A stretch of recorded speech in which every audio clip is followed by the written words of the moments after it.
want you to know. Reporting in progress. The fact that we are a tree city is totally due to Nicole. She did all the work for us to become a tree city. And as she indicated, we have to do this every year, and we're starting again. We will have an Arbor Day planting, tree planting on Arbor Day, which is Friday the 26th, which you're all welcome to come to. We haven't set the time, we'll let you know. And the tree committee is still working hard on other things. We're working with the town manager on hopefully getting a forestry department and a paid tree ward in place. Lastly, I want to apologize. We had a tree forum 2 weeks ago today, and the fact that it was scheduled the same night as your meeting was my fault. The forum went very well. We had about 45 people, and we will probably have another one, and we'll make sure that you're invited to it. Thank you. Thank you. Anybody else? Yeah, please. Good evening, town council members, friends, neighbors. My name is Amanda Napier. I use she, her pronouns, and I'd like to, well, first I want to lift up the tree work, which is brilliant. And I also am here to talk about the pride flag. So I'm a Bridgewater resident, 316 Main Street. I'm an adjunct professor of religious studies at Harvard Divinity School. And I want to say something about history and our contemporary reality. And then I just want to speak to you all as your neighbor. Outside religious studies, people don't really know what we do, but basically I'm trained as an anthropologist and historian. My work focuses on the prison in the US and other impediments to a genuinely inclusive democracy. I'm dedicated to understanding cultural and religious diversity, patterns of oppression around race, gender, class, and sexuality, and the very messy disagreements that we have in the public sphere. So when I learned that some of my neighbors want to oppose the rising of the pride flag this year, I felt a moral obligation as a scholar, as a straight ally, as your neighbor, and as your constituent to speak up. I see the pride flag as a tiny gesture of inclusivity in our town that affirms that my queer neighbors belong here and that my queer family members and friends are welcome here too. So about history. The contemporary pride movement in the US is usually credited to the late 1960s, but that's really more when cisgender white people started paying attention when an extraordinary uprising and moment of police violence against mostly white queer folks in New York occurred. It was similar to how the murder of George Floyd in 2020 seemed like a new problem to a lot of white people who had never been faced with racial violence. But queer and trans people of color and whites had already been organizing in the US for decades and finding spaces of refuge and comfort with one another while being criminalized and punished for it.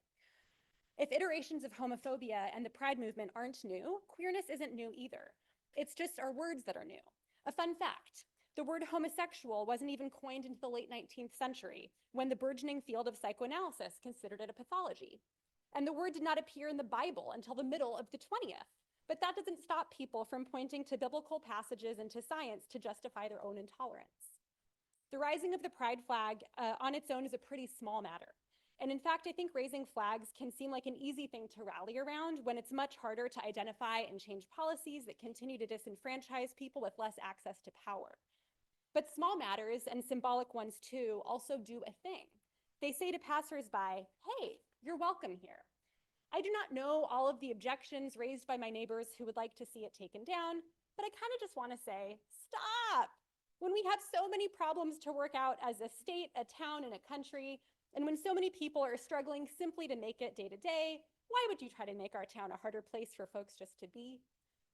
In addition to my exasperation, I want everyone to hear an olive branch. If any of you are that neighbor so offended by the pride flag, please let me buy you a coffee. I want to get to know you. I genuinely want to understand where you're coming from. Till then, I'd like to encourage our town and join with you in inching our way toward greater inclusivity. Distinguished town council members, I request that you affirm the rising of the pride flag once again this year. It's one of the things that our town that makes me proud to call Bridgewater my home. Thank you. Thank you.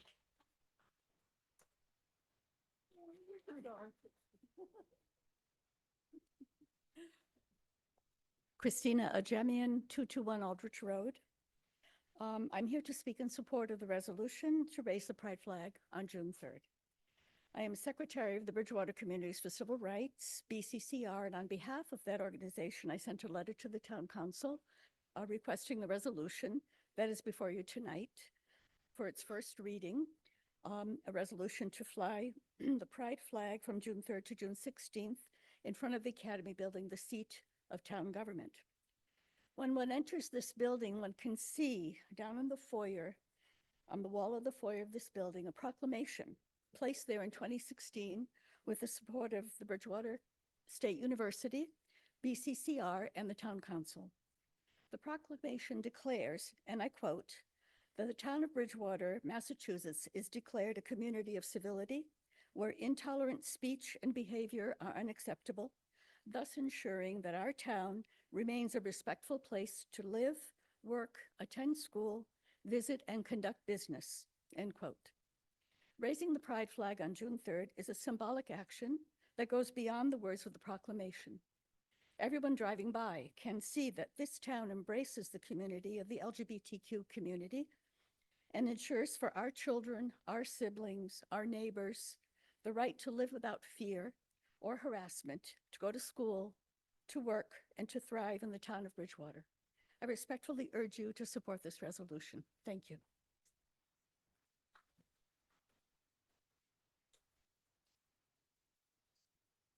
Good evening. Pat Neary, Lakeside Drive. And first, I want to thank you all for your service, and especially Councilors Gallagher, George, and Moore, since you're winding down your terms. And we're grateful for the time you've spent representing us, so thank you. I'm here tonight to speak to you about an ordinance that you're discussing later. It's DFY 2024-005, storage of new or used tires. This ordinance states that the storage of tires, which are depressing properties, attract mosquitoes, disease, et cetera, et cetera. However, you're still allowing storage of old tires. You're prohibiting storage of new tires or new tire storage locations, but you're actually allowing the old tires to remain where they were. You just want them to be in neat rows now, and that doesn't make any sense at all. I think that you are probably very aware that tire rubber contains more than 400 chemicals and compounds, as well as different oils. Tires break down toxic substances and it leaches out into the soil and into our water. I think that, and I hope that this ordinance will go back to the drawing board, as new or old tire storage should be prohibited, as it is in many states. So we shouldn't allow it. I think you should take another look at this ordinance. And I thank you for listening to me. Also, it's not disrespectful when I leave. It's just that the acoustics back here are very poor. So thank you again.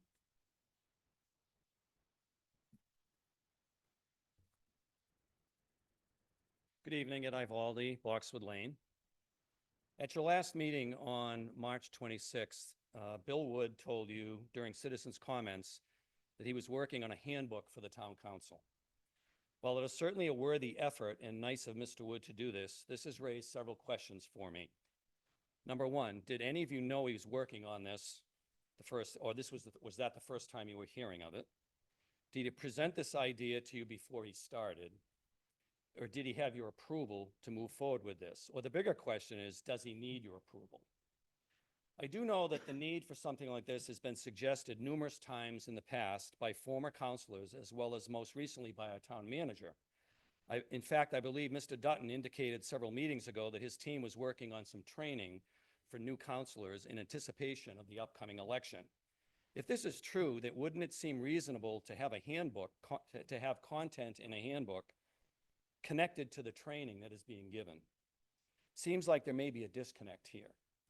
I'm also trying to understand the timing and why Mr. Wood didn't do this during his 11 years and 9 months on the council. Could this be perceived by voters as grandstanding by Mr. Wood to impact his campaign for town clerk?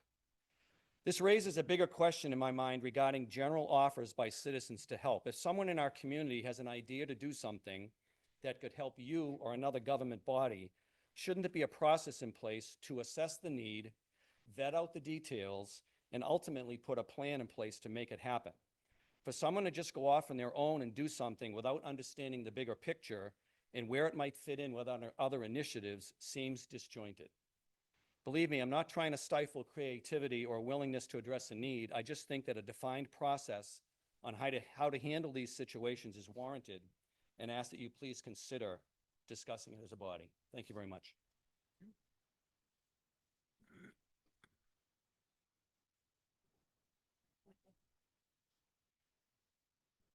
Good evening, councilors. I'm Beryl Domingo, 36 Saddle Drive, Bridgewater.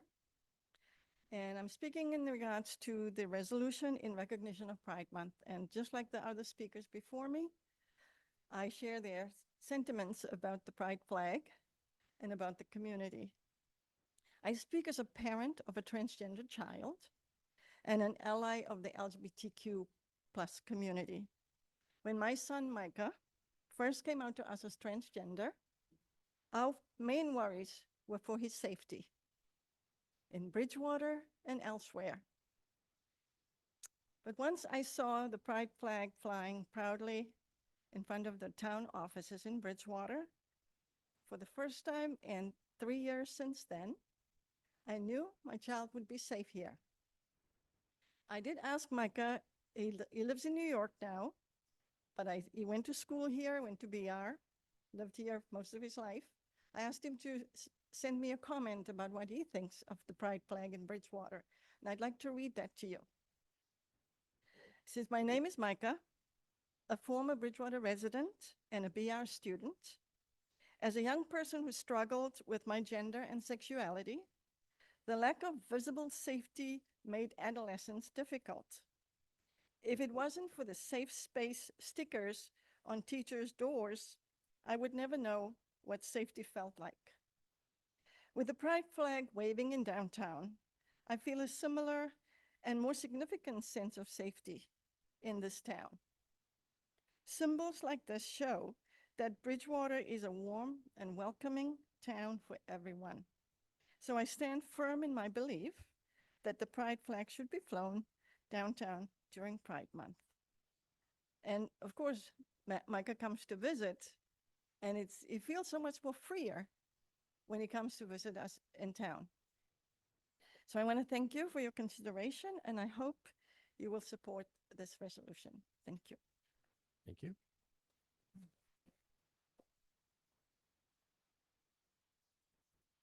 Adeline Ellenberg, 76 Aldrich Road in Bridgewater, and I am running for counselor at large. I have a couple of things I want to clarify.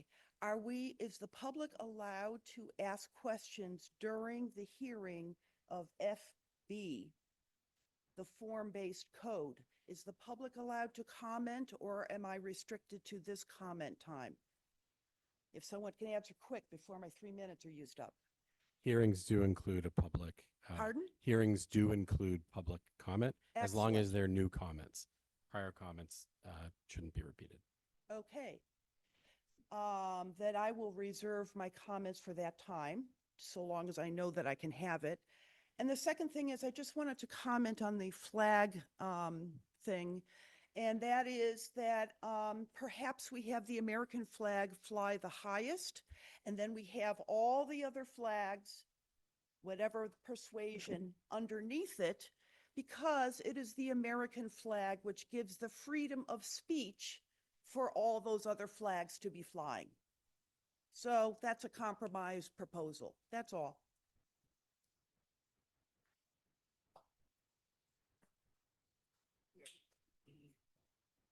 Hi, Laureen Powers, 41 Sunrise Drive, and I did want to clarify that the American flag does fly above the Pride and Okay, Juneteenth, just good. to answer your question. Thank you. I have 3 very brief letters from people who could not be here tonight. The first one is from Reverend Elizabeth Stotts, pastor at the Central Square Congregational Church. Dear Council, I am writing today to share with you the support CSCC has for the annual Bridgewater Pride flag raising. Over the past several years, our church community has been honored to host many events for the LGBTQ community in Bridgewater and beyond. As an open and affirming congregation, we are passionate about supporting this marginalized community. Currently, there is an unprecedented wave of proposed and enacted laws across the country that aim to harm the LGBT community, specifically those who identify as transgender. The Bridgewater Pride flag raising is one very visible way we can show our support, and we hope the Bridgewater Council will do so as well. The next letter is from Lisa Hogan, who is Executive Director of an organization called B Community, another LGBTQ agency. To the Bridgewater Town Council, we are a nonprofit organization in East Bridgewater who supports the LGBTQ+ community and other marginalized communities.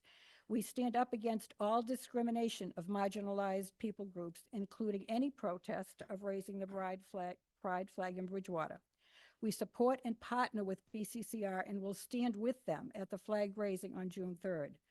Flags are symbols of community, unity, and visibility.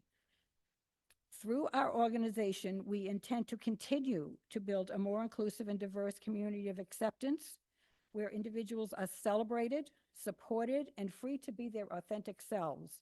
We believe the raising of the pride flag in our community is part of making this happen. And the last one is from Jay Verhusky, and he is a member of Bridgewater. It is a belief of mine that everyone deserves to be treated with kindness and that we should strive to leave people better than we find them. When this comes, the need to treat people who are not like you and who don't share your beliefs and views, treat them with kindness. It comes with the need to advocate for those who are oftentimes overlooked. It comes with celebrating our differences and allowing people the opportunity to find community, support, love, and family that makes sense to them. As a 43-year-old queer and trans individual, I have lived through decades of change, progress, and validation. When efforts are made to stifle visibility, acceptance and acknowledgement are taking major steps backwards. The simple act of raising a flag can bring about the feeling of validity and hope. It can give someone courage to feel okay to be themselves, feel valid to be part of the community, and feel safe. This is so important, to feel safe to call this town home. Raising a flag is a beacon that as a community we promote diversity, equity, and inclusion. It is also a symbol of acceptance. The decision to fly a pride flag is not a decision of politics. It is a decision of humanity.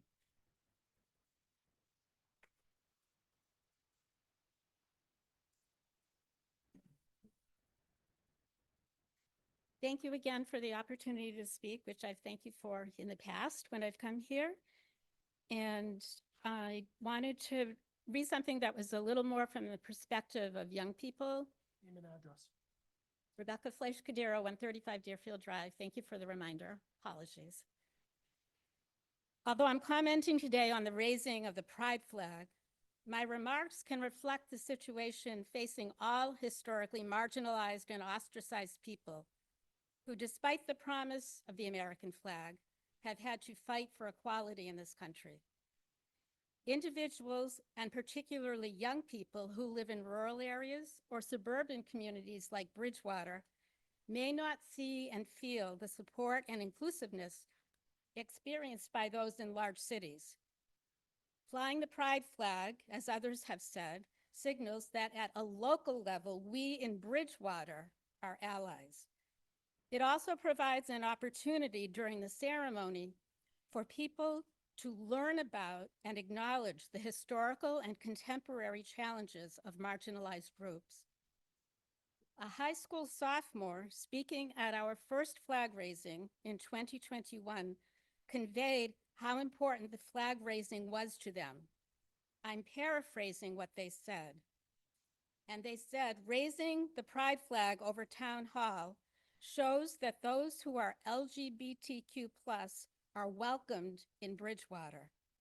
I hope the flag will be flown for many, many years to come so that young people in the future can see that they do belong here. Their identity is supported here, and here in Bridgewater, they are accepted. I'll end by echoing their words.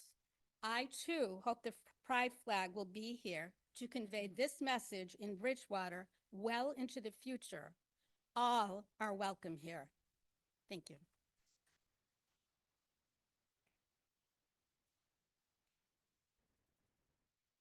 Hi, Janet Hanson, Pleasant Street.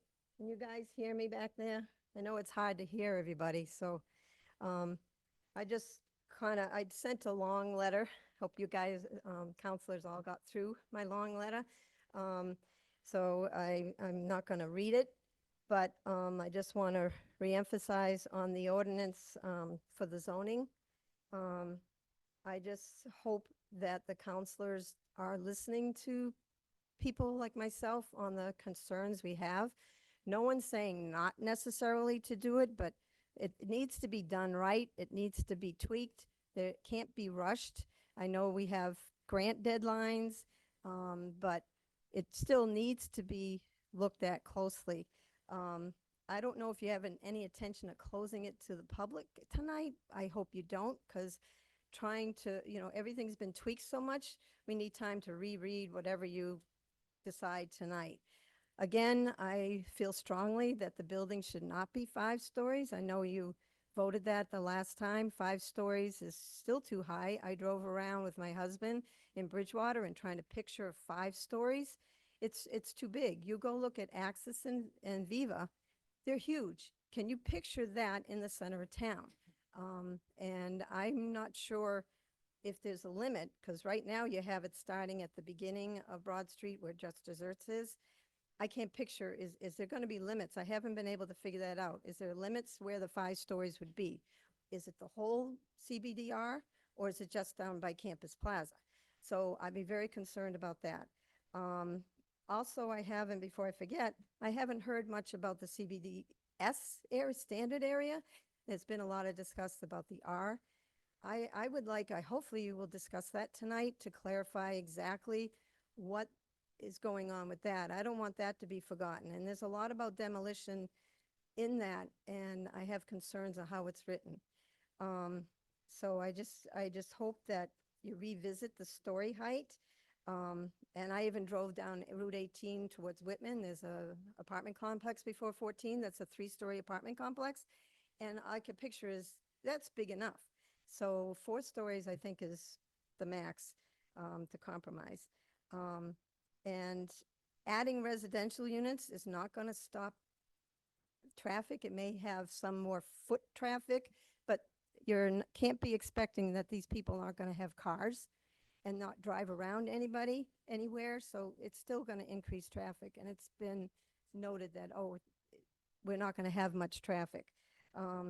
And I just feel that we need to look at this closely, and I hope you read what I wrote. And I'm also concerned about density bonuses. To me, it's still considered the bribe. I'll give you this if you give me that. I have if it's zoned for a certain way, that's the way it should be, no bonuses. And I just want to make sure we keep the historic factor, keep the town, small town, and putting big, huge buildings is not going, it's defeating the purpose of trying to keep it a small town. So I could go on and on, as you know, from my letter, but there's just so much to this. And I hope the train piece is separated out. We do not need to decide on the train. The train doesn't need to move, is what I meant to say, in order for this to be processed. We need this to be processed for the grant. So thank you for your time, and I really hope this doesn't get closed tonight. Thank you. Would anybody else care to speak? Please just state your name and address, please. Good evening. My name is Steve Black, 145 Leggy Street. I'd like to read a letter from a sophomore at BR.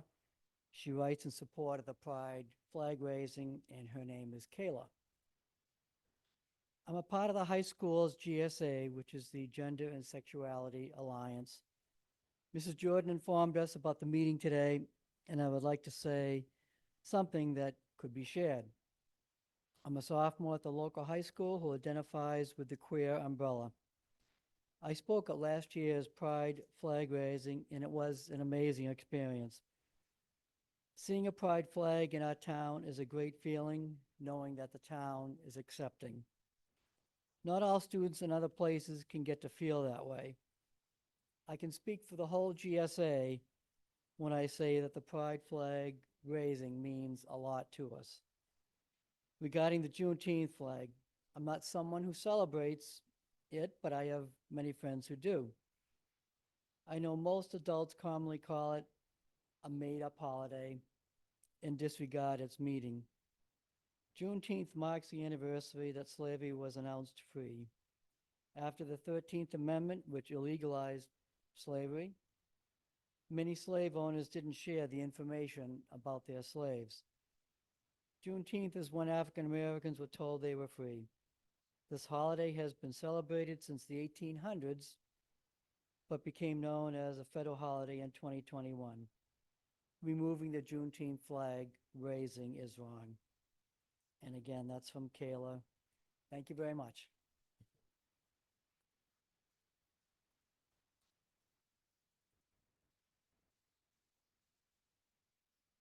Hi, Kayla Silva, 51 Douglas Drive. I'm here in support of the resolution in recognition of Pride Month. Everyone said it much more eloquently than I, but it really means a lot to have that flag in our town.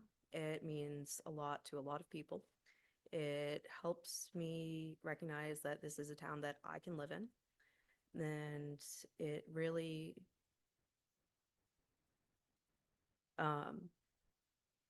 shows that we are a town that stands for inclusion, diversity, and peace. Thank you.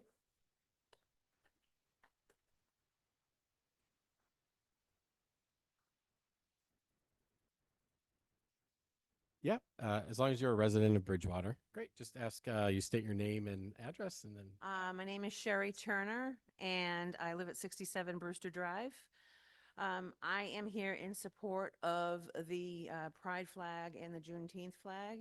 I think our children are watching. I have a son who is gay, and it matters very much if his town accepts who he is and if he sees people representing that he is accepted for who he is. Some people may or may not be aware, but there are a lot of mental health issues that can come into play with feeling like they have to hide who they are. The fact that he is openly out and feels supported in this community by people like Reverend Beth Stotts is really important, and it's important for him to see that other people support him too. Our kids are watching.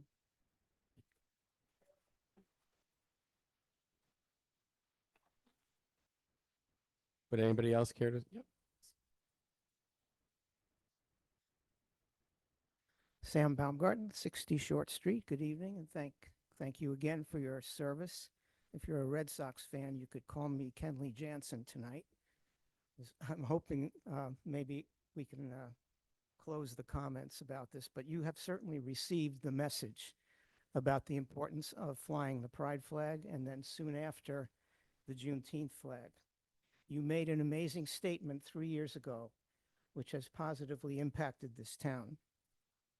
Elimination of flag raisings would be a step backwards.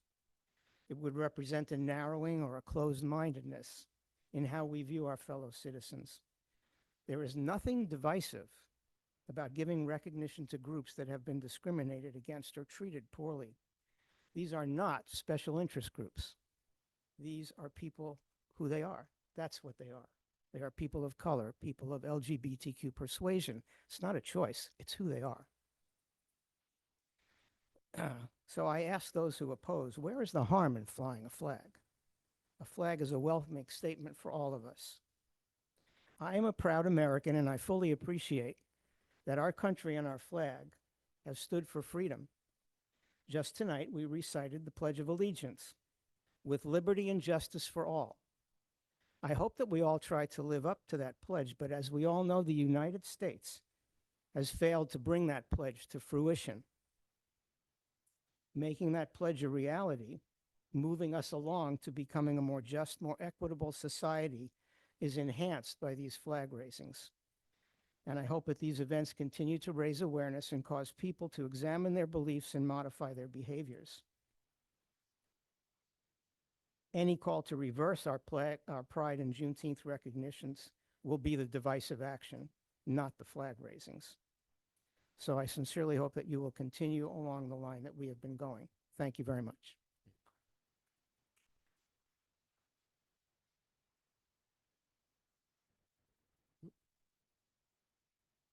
Thank you, counselors. John Donna, 261 South Street, Bridgewater. I'll be brief. I just want to echo the sentiments of the speaker a few speakers ago about the zoning resolution. I know you've all done tons of work on this, so I'm not here to tell you what to do or how it should be done, but I just want to, as a 20-year resident, moving to Bridgewater and bringing up a family here and coaching in the Bridgewater Little League for the last 10 years, we've fallen in love with this town and the people here, and it's a privilege to be part of Bridgewater. It's been such a lovely place here, and I know there's certain laws that the council has to confide with in regard to the zoning, but if I could echo the statement of the previous speaker, if we could do our best to keep it in touch with the current character of the town. I have been through other towns. We've all been through other towns where there are some monstrosities.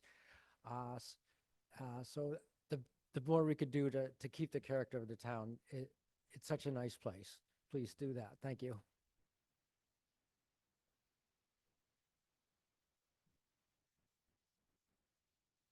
Hi, David Michael, 21 Whale Run Road. I know we've talked a lot about the pride flag tonight, but I think it's important. Dear esteemed council members, I stand before you today to advocate for the continued support of the raising of the pride flag for the 4th consecutive year. Raising the pride flag is not merely a gesture, it is a powerful statement of inclusivity and acceptance. For members of the LGBTQ community in Bridgewater, seeing their flag flying high signals that they are seen, valued, and supported in our town. It fosters a sense of belonging and safety, which are fundamental human needs that everyone deserves. Furthermore, the act of raising of the pride flag sends a message to our youth, particularly those who may be struggling with their sexual orientation or gender identity. It tells them that they are not alone, that there is a community here that embraces them for who they are, and that their identity is something to be celebrated and not shunned. Additionally, supporting the raising of the pride flag aligns with our town's values of equality and diversity. It shows that we are committed to creating an environment where all individuals, regardless of sexual orientation or gender identity, can thrive and contribute positively to our community. Raising the pride flag demonstrates solidarity with my LGBTQ community, and especially for individuals who face discrimination and prejudice daily. It is a visible reminder that Bridgewater stands against bigotry and intolerance in all of its forms, and that we are actively working towards a more inclusive town. In conclusion, I urge you to reaffirm your commitment to the community by supporting the raising of the pride flag once again. Let us continue to be a beacon of acceptance and love in Bridgewater, where everyone feels seen, heard, and respected. Thank you for your consideration.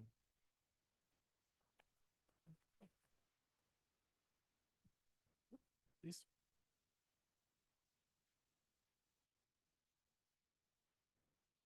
I hate to disappoint everyone. I'm going to talk about something a little bit different than everything else that's been before you tonight. Tim Fitzgibbons, 238 South Drive, Vice Chairman of the Bridgewater Rainham School Committee. And I just want to say, first of all, I want to thank the town manager and the town council for working so well with us together on the budget for this year. As everyone knows, it's been a very, very tough budget. And I just want to make sure everyone understands at home, and hopefully the town manager and the council can make clear that the number being appropriated in the operating budget or being discussed tonight in the first reading of the budget is relative to operating expenses and not capital, that there's capital elsewhere in the budget, and that our full request for funding will be honored. I know it will be, but sometimes people get worried when they see different numbers. And so I just wanted to bring that up. So thank you for that. And thank you for all you guys do here and gals do here.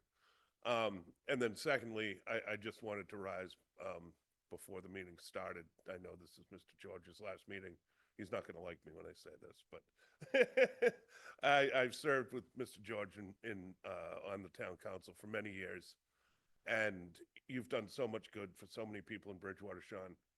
My hat off to you. I appreciate all that service. We didn't always agree sometimes, that's fine, but I always knew you had the best interests of Bridgewater at heart. And I would say that to everyone coming on to the committee, and trying to replace your big shoes, is always come in with that attitude that we want to do what's right for the town. We don't want to do what's right for A, B, and C, but what's right for everybody. And you certainly brought that attitude every meeting, and I appreciate that. Thank you very much, sir. Thank you, Mr. Moore. Thank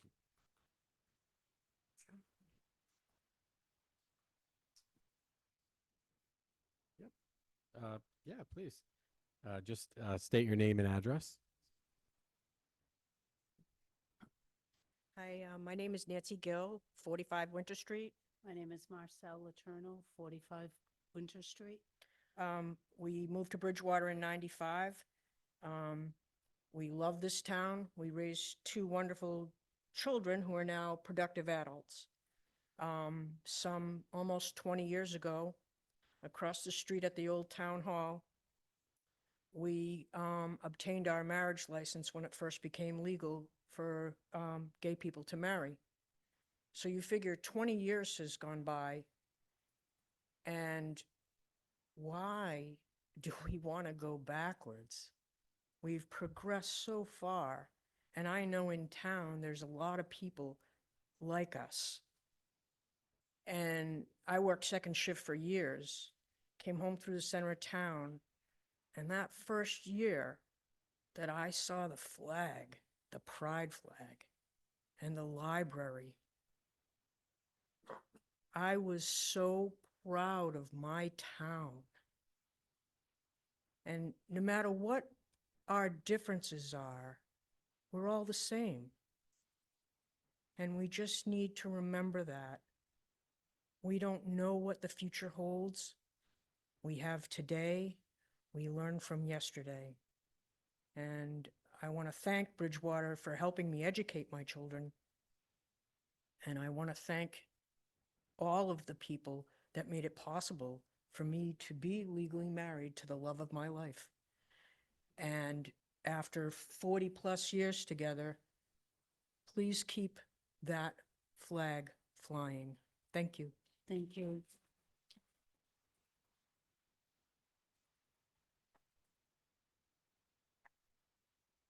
Would anybody else care to speak?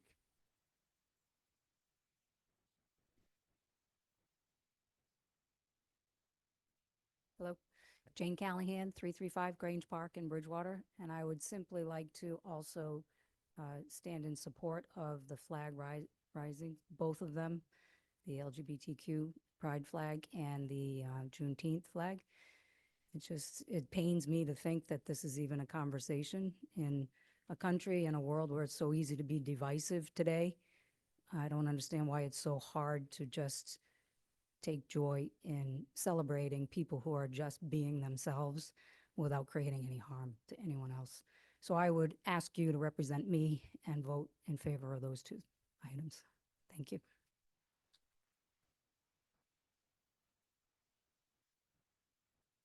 Would anybody else care to speak?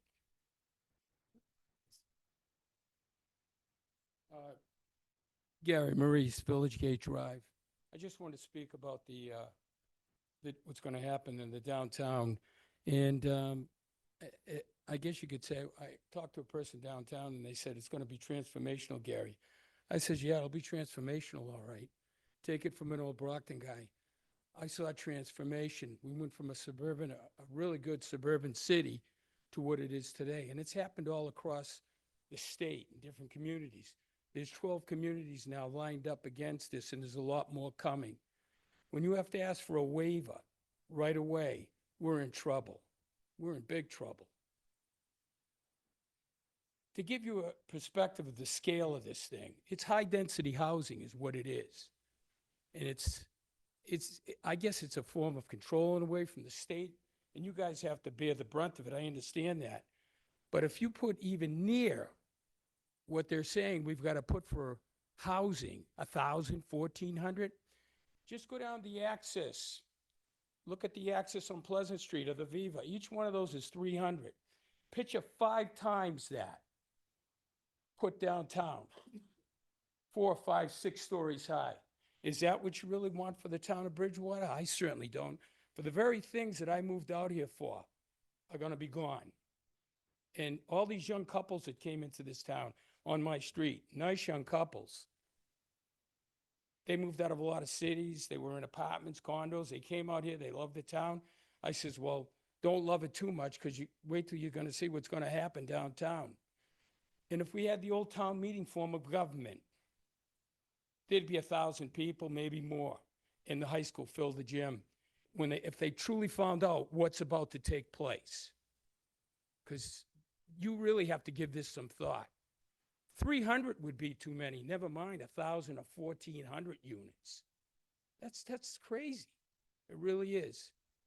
So I'd hate to see it happen, but it looks like some part of it's going to happen. I understand some of it's got to be raised and refurbished. When you start talking high-density housing, it changes everything. And it's basically some wonderful folks move in, but it's a transient population. Things get congested. It starts to look like a city, and it feels like a city, unfortunately. So please consider what you're about to do. This is the biggest thing you'll ever do in the town. This is the biggest. And we just got through with a massive development down there on Pleasant Street. Now we're headed right into another one. Come on, please. Congratulations, Mr. George, by the way. You've done a great job. Thank you.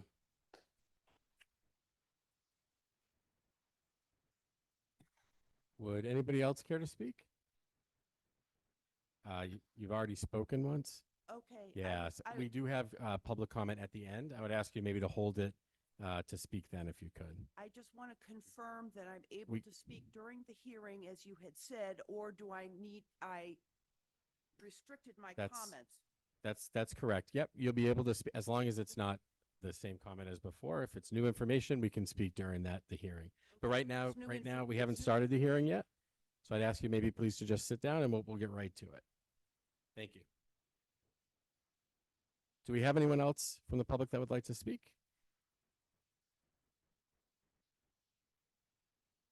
Okay. Seeing no one else, I will now close Citizen Open Forum. Thank you all. We appreciate the comments. The next item we have is E, appointments. We have no appointments this evening. So we'll move on to hearings. We have 2 hearings this evening. The first hearing is item petition P 2024-019, petition for National Grid and Verizon New England, Inc., installation of poles at 145 Winter Street. The time is 7:50. I will now open the public hearing. The notice was posted on 3/26/2024 in the Enterprise, and abutter letters were sent on 3/26/2024. I'll start by asking if the petitioner is present and would like to make a presentation or speak. Please. Thanks. Here on behalf of National Grid, and just to kind of explain what we're doing, we're looking to install 1 new joint order pole, what Verizon and National Grid will be able to pole, in order to put a riser on it, which will bring the primary down, and in order to power the transformer on 145 Winter Street. Great. Okay. We'll start by saying, are there any general questions from the public about this? I see none. We'll move on. Does anyone from the public wish to speak in favor? I see none. Does anyone from the public wish to speak in opposition? I see none. Are there any questions from the town councilors? I see no questions from the town councilors. So with that, I'll go ahead and close the hearing. The time is 7:51. Make a motion to approve? Yep. Second. We have a motion and a second. Any additional discussion? I see none. We can move to a voice vote. All those in favor say aye. Aye. All those opposed say nay. The petition passes.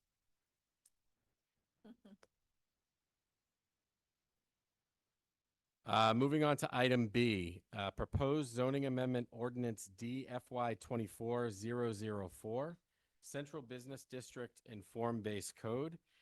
This item was continued from a prior meeting. So we have already, in that prior meeting, gone through an opening presentation, public comment in favor, public comment in opposition, and questions from the counselor about it. I do recognize that there are people who are here and interested in talking about this, so we will entertain comments from the public.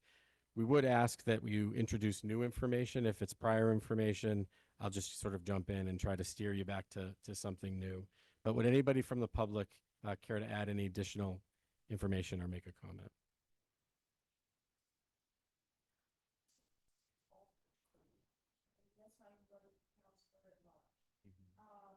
The thing is, new things.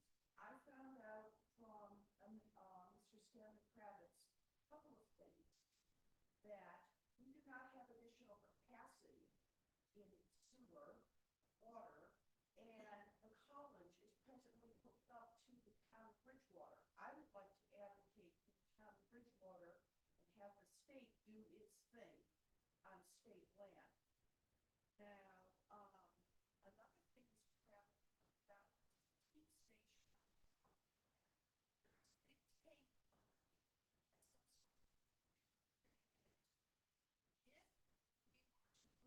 heat station center and what is the land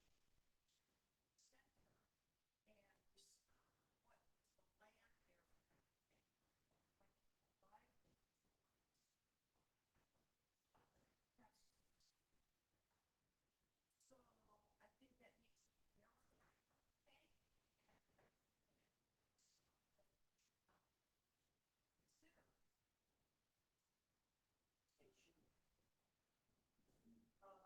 I would like to point out that we need to negotiate with state before we pass the form-based code. Let me explain.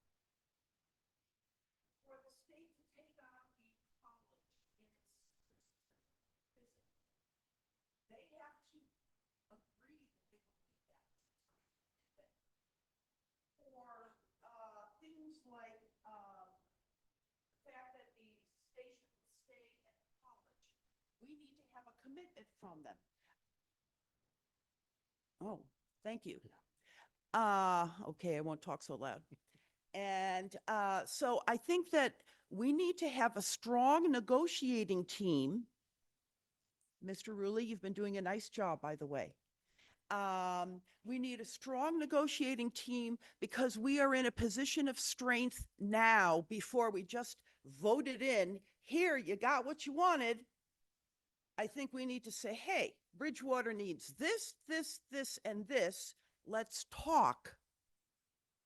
And then we'll talk about the form-based code zoning. So I would strongly urge you to put it off until negotiations and commitments from the state have been made on grants, on where things go, on all of it. Thank you. Thank you. Would anyone else from the public care to speak? Okay, I see none. We'll close public comment and move ahead. At this point, I would entertain a motion to approve. So moved. Oh, apologies, sorry. We have to discuss. Yeah, there is an amendment. Yeah, so the version we have in front of us has been amended through the prior conversation. I would entertain a motion to amend, and we can talk about the amendment. Second. All right. So we have a motion to amend as attached in our package. We have a second. Is there any discussion on the amended? What is the version? So, Mr. Should- President, Yep. is the amendment included in what was published? I believe the answer is yes. The published version is the amended version. Yes, I see affirmative there. Can we let the public know what the amendment is? We know because it's in the packet. There's, you, through your comment, can share what you'd like. I think that the information is in there. We could certainly speak to it. Procedurally, I think I heard a motion to approve and then a second and then a motion to amend. Yeah. I don't know if I Like- heard, There wasn't a Second. there wasn't a second to mine. not on the motion to amend. No, Right, because so- they brought up the amendment. Right, so I think I heard the motion to approve, that got seconded, right? Yes. And then now a motion to amend. I just want to make sure we get a second before then we, I think we have a second on the motion to amend as well. okay, perfect. Yeah, Just wanted to make sure. okay. Thanks. Yep, no, thank you. So we do want to make sure everybody is aware of what's happening. So what we're observing is not anyone trying to not share information. Procedurally, at the last meeting, we did talk about a change to lower the building limit from 6 to 5 and to do some additional cleanup items that were discussed and published in a notice in the last one. Between the last meeting and this one, those changes were made. And so that's why we continued the hearing last time, so that they could come back in front of us in a clean format for us to act on. So procedurally, just so everyone's aware, the motion to accept the amendment is saying we agree that we're reacting to the cleaned version, the updated version. Yes. Thank you, Councilor Mr. Chase. President. Just if I may add one point about the amendment. The amendment that the text of which is included in the final version that is accompanying the agenda for this evening's meeting, which I suspect many of you have already seen, perhaps downloaded, perhaps printed as I have here, does contain the amendments that were adopted at the joint meeting between the Planning Board and the Community and Economic Development Committee of the Town Council. I've forgotten what day that was. It was about a week ago, which was a 3.5 hour long meeting. During that 3.5 hour long meeting on just these amendments, the Planning Board expressed their wishes with respect to very particular portions of the plan. They were discussed at great length, voted on by both the Community and Economic Development Committee of the Council and the Planning Board, and adopted by both bodies as is required. So that is just in very broad terms, the nature of what this amendment consists of. Thank you. Yeah, we don't entertain public comment at this point. Okay. Yeah. Just to be clear, I attended that meeting and I'm unclear whether or not I know the Planning Board, I know the Community and Economic Development Committee of the Council approved 3-0 the amendment. The Planning Board had some reservations about the height requirement and is it clear that May they I did address not that? recommend it? Sorry. Yeah, I could Jason, address go that too. ahead, I was please. at the meeting, so that there was reservation regarding that requirement. And there was a vote whether or not to recommend a different height requirement that failed.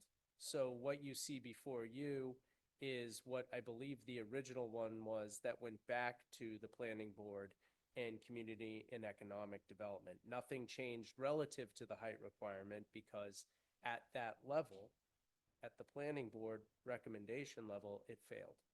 The vote failed. Thank you. We cannot entertain public comment during the discussion. Do we have any other counselor questions?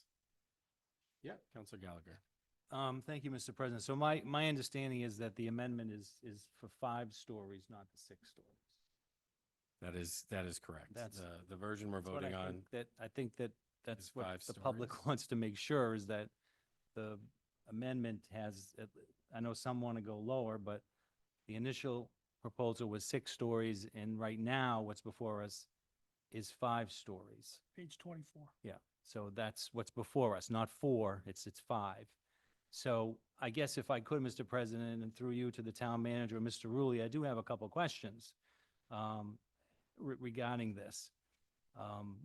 And I guess the question is regarding the 5 stories.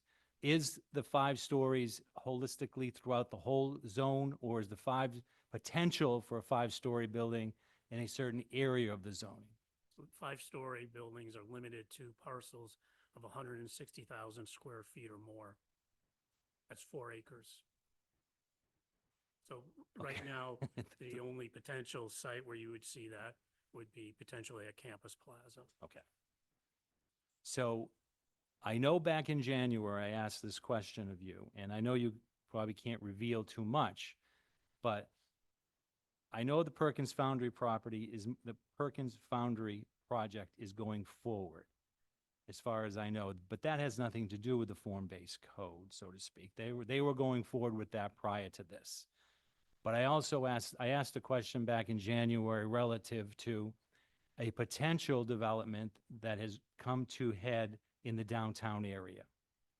And I just want to make sure, I asked you this question, that this form-based code approval has a lot to do with a potential project that is currently being considered in the downtown area. Is that true? It is not limited to one project. It is limited to the CBDR to have a expedited approval process for projects that meet the checklist, no different than somebody coming in by right to the building official saying, I want a building permit. So But that is there 13 an page- active project that could be in jeopardy if this fails? Not at the moment, no. Okay. Okay. If I may just add one point, that is that the so-called CBDR district encompasses what we commonly refer to as the Campus Plaza area. It does not include the Central Square area. Right.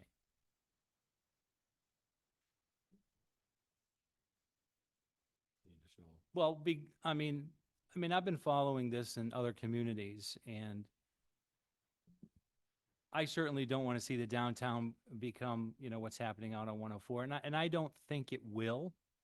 I think that responsible development is still something that would need to be considered before the planning board if someone comes forward to develop something. I know that everybody in this room and many people throughout this town have been complaining about the Broad Street property. And I know that there was a project that was approved a few years ago that never came to head. But I do think that there's real possibility of something coming there now, whether it's because of this form-based code or not. I certainly would hate to see a potential development go away if it's because this does not go through. Although Mr. Rulli said this isn't going to factor in that. And I think that that's important because yes, whatever is developed on the Broad Street property, yes, it's going to be housing and commercial. I don't want to see a 5-6-story building, but I do think that something on the Broad Street is something we all want in this town. We're sick and tired of driving by there and looking at it. So that's what I'm weighing. I've seen that property empty for almost 25 years now. And I remember the days of the bowling alley and Friendlies. I remember the days of Senzo's and Friendlies. And I remember the days of Bob's Breakfast and Friendlies. And I really would like to see something go there. And housing is an issue in this state. Housing is an issue in this country. And I think that if we have a chance to provide housing to some people that need it, I think that's a good thing. But I don't want to see a 5-story. I don't want to see another, Viva on Broad Street. I don't think we would see that. I think we'd see responsible development, similar to the project that was approved by the planning board a few years ago. That's what I'm weighing. And in my opinion, the Campus Plaza it's way down the road if it ever happens. I don't think there's any desire, in my opinion, from what I've seen, for that to change its commercial looking the way it does now. So I'm open to hear what my other colleagues have to say.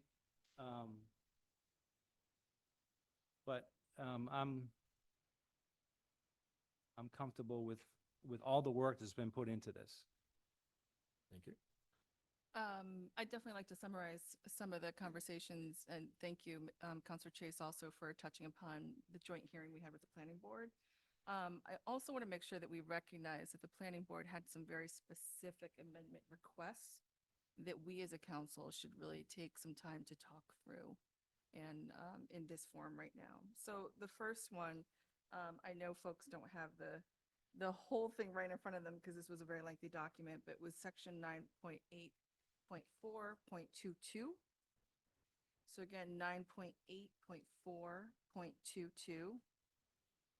So this is about expedited permitting, but in particular, the role of who actually has final say on a development project.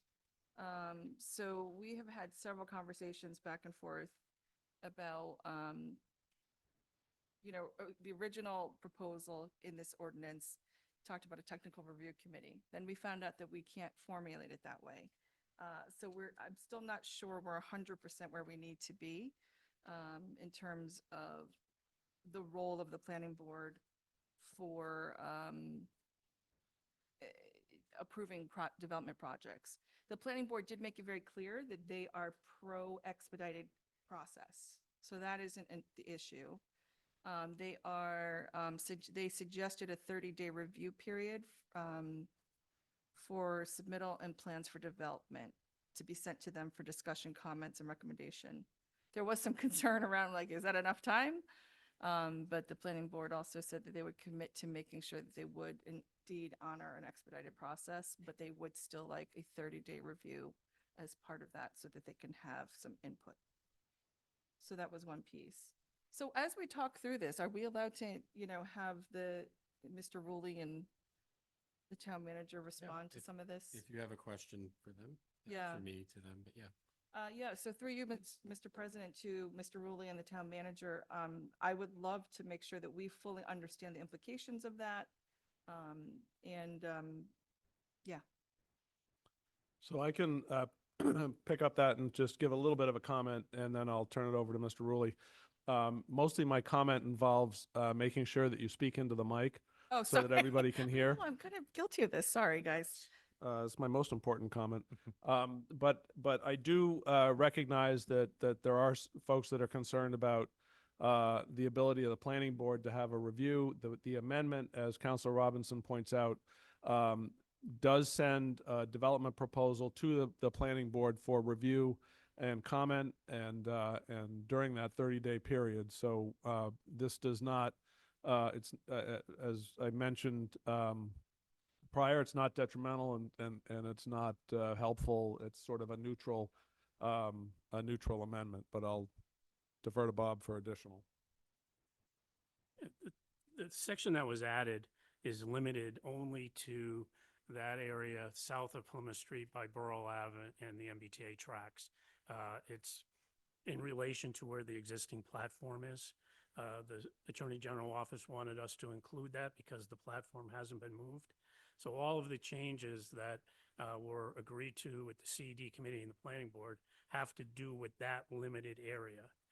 And those were that they would get the 30-day review, as Councilmember Robinson has stated, that the way the language was written, it could be 15 or more units per acre. It's limited to 15 units per acre, that the flex frontage that's articulated in the document would be applied to that area, and that there would be an affordability requirement that if a project in that area had 10 or more units, that 10% of those units would be made available to households earning more than 80% of area median income.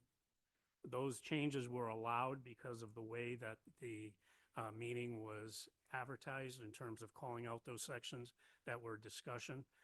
Those are minor changes, as the manager put in his memo. We don't see those to be helpful or detrimental to the overall form-based code. Some question as to whether or not the Attorney General or the Executive Office of Housing and Livable Communities will allow that 80% to survive, but that's their choice. Mr. President. So I believe yesterday we all received an email forwarded with the comments from Michael Dutton to us in regards to the planning board and CEDC recommendations to the council for changes draft for the form-based code. I think it would behoove us to do two things. One is to review these and see if we adopt them as amendments. And second thing, and I hate to kick the can down the road, but allow those to be incorporated into the document, give the public 2 weeks to review it, and then have a final vote on it at our next scheduled meeting. If we put some of this stuff through, I don't think it's, personally, I don't think it's fair for a lot of people that want to see it. I'm not saying they're going to agree with it, but at the end of the day, whatever is approved is in front of everybody, be it yay or nay, and then move forward from there, however it's decided. That would be my recommendation. So if I can respond, I don't entirely disagree with that. The one thing I would still like to do is still use this forum to talk through these proposed amendments because they were already publicly discussed in the joint hearing Oh, I a have couple, no, I the have other no week. problem with that. I'm saying moving forward to a Yeah. final vote. Uh, That's That what part I'm I do, saying. that part I do agree with as well. So Yeah. if it's proper, and Attorney Rollins, I'll kind of relate to you on this, I would make a motion to adopt the recommendations that were forwarded to us by Town Manager Dutton on April 8th for the recommendations of the Planning Board and the CEDC to be incorporated into the final document for review and final disposition at our next regularly scheduled meeting. I think we're Second. too far, but at least adopt and include these recommendations into the form-based code that we have out. I don't even think you need to make it that specific. I think literally you could either vote on the motion to amend as it exists, withdraw the motion to amend, have your discussion, incorporate them on your own terms, and make a motion to continue the hearing to the Right. next meeting. I think, correct me if I'm wrong, what is on this email is not in the current form that was in our packets. I have no, I didn't Correct. see the Cool. email, so I So- don't know. I guess my intent is, and I basically agree with all of these, is to make a motion to amend per the recommendation of the planning board and CEDC. So I'll make that motion right now, and then we can discuss it. So, So so it's- you, so- I just so- want to be clear on procedure before, and then you guys can Yep. discuss whatever you want. As it relates to procedure, are you going to vote on a motion to amend it as it is, and then rather than approve, make a motion to continue to the next hearing? That would be my intent. All right, so then you already have a pending motion to amend. You guys can discuss the motion to amend. You can approve the motion to amend, which you can also amend again at the next hearing if need be. And then you, at the end of this, rather than voting on the approval, someone has to make a motion to continue, and then you just continue it to the next date certain. So can I comment about this? So the amendments proposed by the town manager and Mr. Rulli do not include everything that the planning board recommended for amendment. So I would rather not support that motion because hence why I'm trying to get us through this process of like, let me walk through all of the proposed amendments that the planning board proposed and we discussed in this public hearing as a recap. Sure, I wasn't. Then we yeah, get I wasn't to. aware of that, so I would absolutely support that. Right. So it's just a summary of what was discussed in the public hearing, knowing that not everybody attended the 3.5-hour meeting portion of that public hearing. So that's why I want to walk through this, make sure that we walk through the amendments that have been proposed by the town manager and Mr. Rulli. And then we can decide what we want to do from there. Does that make sense? So maybe just sort of weighing in, I think, to make sure I'm following it. There are a couple amendments that we want to make. One is the amendment in our packet that's described on page 1. Those are the amendments that were circulated at the various meetings.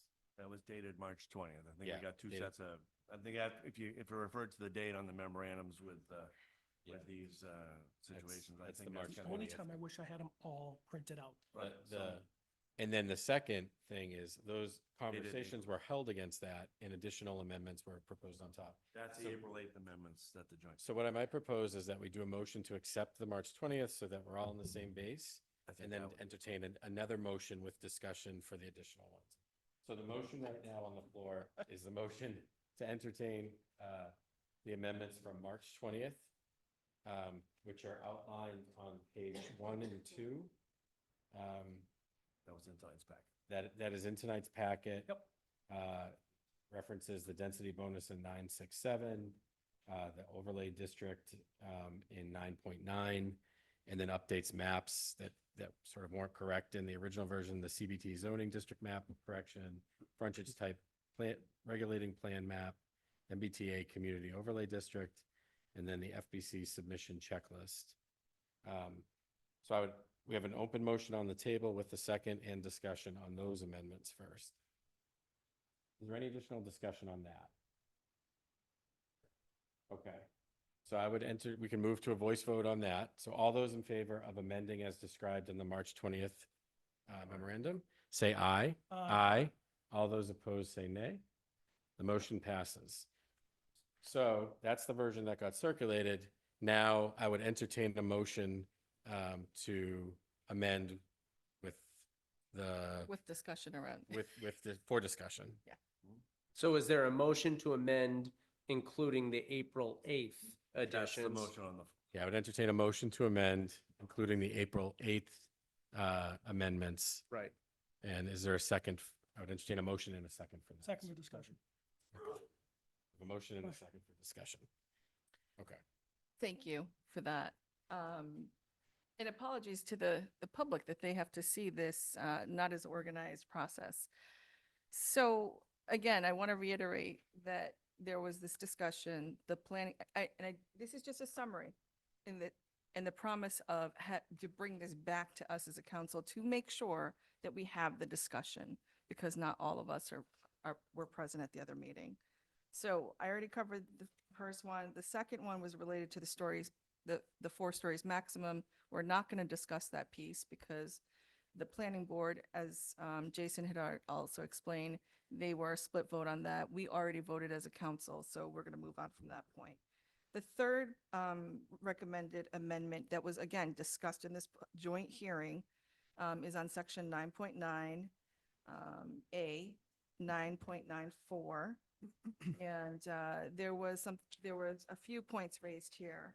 The planning board recommended that there should be 15 units per acre, not as it's written where it says it's open-ended, saying less than. There's a point around, this should say that multifamily built under this section should follow the flex frontage requirements in 9.8.65 and the general architectural standards in 9.87 and its subsections. There was more discussion again around projects in size of 10 units or more constructed under this section shall have 10% of the units affordable in perpetuity. And then a new suggestion was also project built under this section shall be subject to site plan review by the planning board and shall comply with the performance standards for larger projects and the landscaping and screening ordinances under site review. So that's a lot, which means every single one of us needs to be sure that we have fully read this ordinance and fully understand what's being asked of us as well. So with that said, any questions around what I just read? And I'm happy to reread it because there was a lot in that one. Could you just repeat the section numbers just to make sure everyone's. Sure, it's section 9.9.4. And again, recommendations 15 units per acre, not written as open-ended. Multifamily under the section should follow the flex frontage requirements in 9.8.65. And then 2 new additional recommendations, projects in the size of 10 units or more constructed under the section shall have 10% of the units affordable in perpetuity. And then the other addition, project built under this section shall be subject to site plan review by the planning board and shall comply with the performance standards for larger projects and the landscaping and screening ordinances under site review. So the first 2 points that I mentioned, I think are probably, to me, that's definitely a level of expertise that the planning board brought. And I think that that is probably nuance around some of the language. And at the time of the discussion, I don't think that there was any concern or pushback from the community and economic director.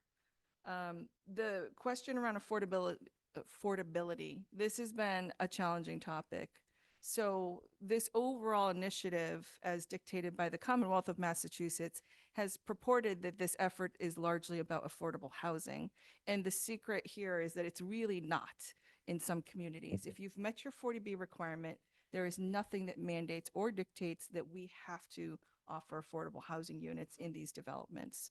Now, granted, there is something to be said about housing will be more affordable once you get out of, Boston, right? But in terms of this level of what I think the general public would consider, affordable housing, this is not a requirement for us in our particular community.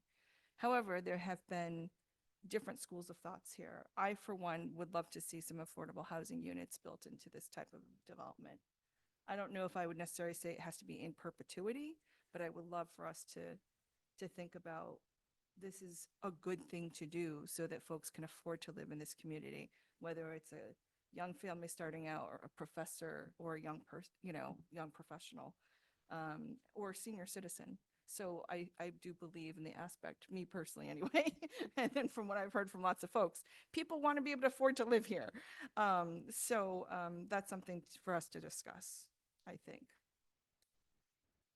Any additional comments from the counselors? Yeah, Counselor Chase?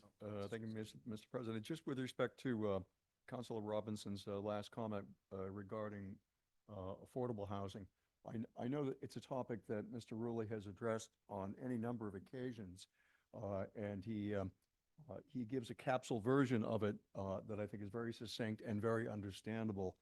And with your permission and through you, I would ask if he might tell us what really is the meaning in this context of affordable housing. That's a lot of pressure.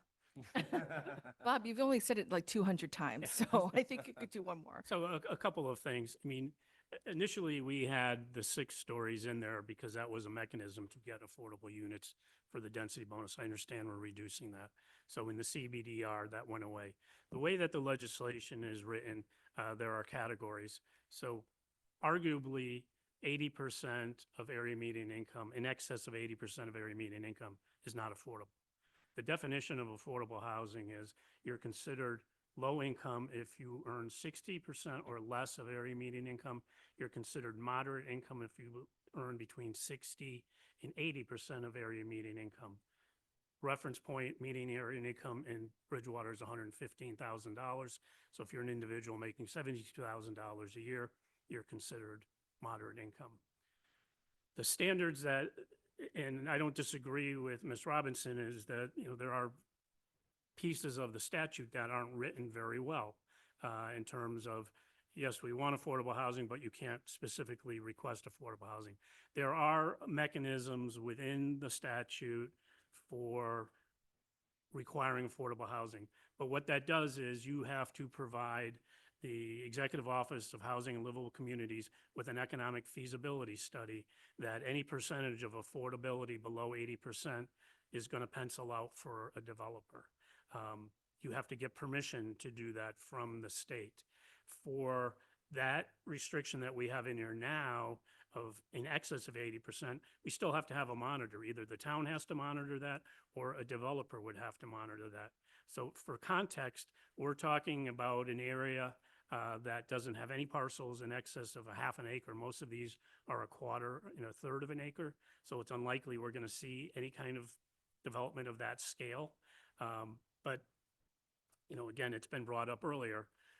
The clock is ticking in terms of by April 26th, is the cutoff for us to submit letters of expression to the state to apply for one-stop grants. I went through this at both meetings, your past meeting and the joint meeting. There are at least 14 funding sources that we are not going to be able to apply for in this fiscal cycle if we are not in compliance with submitting the plan.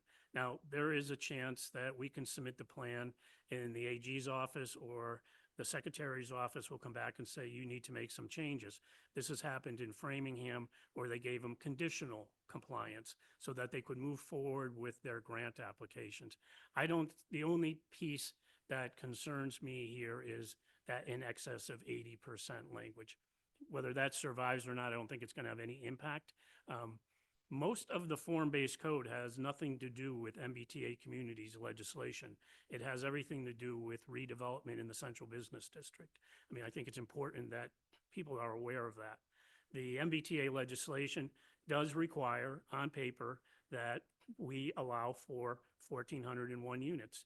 The legislation also says it doesn't require that you build 1,401 units. We know that that is an impossible task in that half-mile radius, wherever the MBTA platform ends up. So I don't think we're moving fast. Some of the issues that were raised tonight, the manager and I have engaged conversations with the Department of Corrections, with the university on wastewater. We're looking at other options regionally with respect to water. Suggestions that there's pollution associated with the MBTA. We have checked both federal EPA and state EPA records. There is no record of any contamination at the Spring Street site or the parking lot on the Bridgewater campus. So, I mean, I think there's a lot of rumor and innuendo out there. We've verified, we've run every one of those ground balls out.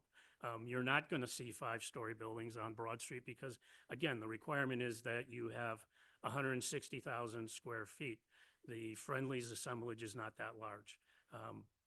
The only other potential site could be that large is a portion of the Spring Street lot. If in fact the platform was moved and the MBTA decided to ground lease a portion of that, which they're more than likely to do because it's a revenue source for them. But it's a long answer to your short question, sorry. Maybe, or do we have any other? Yeah, Dr. Perry? Thank you, Mr. President. Through you to Mr. Rulli. So as it said in the memorandum that, you know, the recommendations listed here have not been vetted by the Attorney General or EOHLC. If, as you mentioned earlier, if they don't agree to what's listed here, especially the affordability situation, does that jeopardize the form-based code as a whole? No, it does not. No. And as I said, this happened in Framingham. They can say, you're in compliance, but take this out. Okay. And I just, if I could, Dr. Perry, the document that you have that was published, that document has been reviewed by the Attorney General's office. That has already passed their muster. So there were changes that we needed to make. We had language in there originally about if in lieu of more units, a cash contribution for public improvements. That's the Kuntz law. They made us take that out. So that document that was published and in your packet has passed muster with the Attorney General's office. It has not been reviewed yet by the Secretary of Executive Office of Housing and Livable Communities, but I mean, really, the lawyers are in the Attorney General's office. So the only changes that potentially have not been reviewed are what was in Mr. Dutton's memo yesterday that came out of the joint meeting of the CED and the Planning Board on the 3rd of April. And as a aside to that, to Mr. Dutton, so if we do not act on this tonight and this gets pushed another couple weeks, is that jeopardizing our ability to apply for the grant cycles that we were looking to do this period? It is, it does provide a very tight timeline for us. It does not, by definition, it does not disqualify us, but it provides a very tight timeline for us. That's my biggest concern. We don't act on this tonight. Okay. Don't have to act until December. Sorry, can I make one more comment? Sure. I definitely share those concerns as well, but having been in the midst of this process with the versioning and the communication challenges, this has definitely been a collective delay. That's all I need to say. Okay. So maybe a few comments and a question. So I completely agree with the sentiment that we all have to be looking at the same piece of paper and know kind of what we're what we're voting on. And similarly, we need to give the public the opportunity to see that as well, and reach out to us if there's questions there. So I like the idea of us just making sure everyone has the same set of information to make the decision. I think the other thing, I've mentioned it before, but I want to reiterate it. I think a lot of this conversation has somehow like gravitated to this MBTA driven action. And I want to remind people that this conversation actually started a lot long before that. Many years ago, a group of citizens got together and they talked about the future of Bridgewater, and they put together a master plan. And in that master plan, they said there's some really important things for us to do to make sure that our roads can get fixed, and to make sure that there's an incentive for people to paint their buildings downtown. Those aren't publicly owned buildings. It's the economics of that area has to change to make someone improve that space. They said they wanted parks. They said we wanted to do something about the river. They said we wanted to have more community interaction, walking space. The document is online for anybody to see. And for years, that information sat online in a document for everybody to see. We did nothing with it. And we did nothing with the version of it that happened before. And I guarantee you, if we do nothing right now, a new version will come along and we'll do nothing with that version. The idea right now is to take these ideas and actually put them into a systematic view of how can we actually repair the downtown, generate money to fix the roads, figure out the things on the water supply, get the traffic moving through it. It's a big system. Right now, a lot of the publicity is about this one activity, but I promise you, if you go back and listen to previous town council meetings, you will hear us talking about the system. We talk about the prison frequently. We talk about wastewater frequently. We talk about the roads and the road repair plan. We talk about all of the other elements of this that need to come together so that the Bridgewater that we see in 10 years is not this one, is not the one where we can't afford to fill potholes, or we've got buildings that continue to fall down and we expect some restaurant to show up and save us. It's not happening. So I think the reality of the plan is, how do you build an economic center with people that walk around and care about the community, and it looks like Bridgewater and it feels like Bridgewater and it's safe for our kids? And even an added benefit is if the train stops in front of it and people get off and buy coffee there, and they sort of mill around instead of just getting into their cars at the college. That's what created all of this. That was the idea here. And so the zoning is the town's only way to tell all these developers what we plan to do. Because if we do nothing, the existing zoning stays and people can do what they've been doing. So the only mechanism a town has is to put together zoning that says, if you agree to build something like this, we welcome you because you're part of our plan. And I think it's really, really important for people to read what's actually in here. This isn't a thing that says, come in and build 5 stories in the middle of the town. It's a thing that says, if you build here, your thing is going to look like New England. The buildings that are big are going to be behind buildings that are small. You're going to have walk-in places. You're going to have beautiful signs. You're going to help us repair the road. You're going to be part of the community, and you're going to invest in this space in the way that we want. And that's the code. And so I just really encourage people. I know there are a lot of versions of Bridgewater, and I truthfully respect every single one of them. I grew up here. I've experienced many of them. But recognize that this is not the town council trying to bring in a developer downtown. This is the town council trying to deliver on all the things you've asked for. And there's probably one shot at this. There's a bunch of grants that help us pay for it so we don't have to raise taxes. There's a college that's interested in helping us revitalize the downtown. There's an MBTA that isn't looking to drop investment. They're looking to build a connected community, and we're in the middle of a rail expansion. Like if there is a moment where this could work, it's now.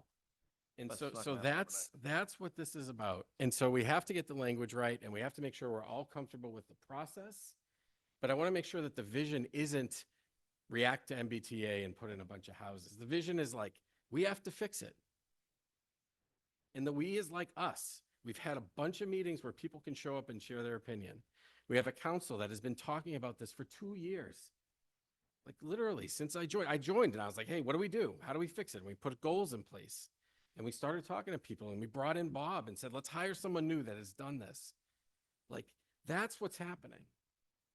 And that doesn't mean you have to support it or vote for it. As a member of the community, I want you to act on your conscience and what you want it to be.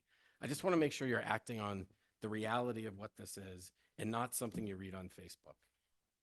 So that's my view on it. I do think we have to pause.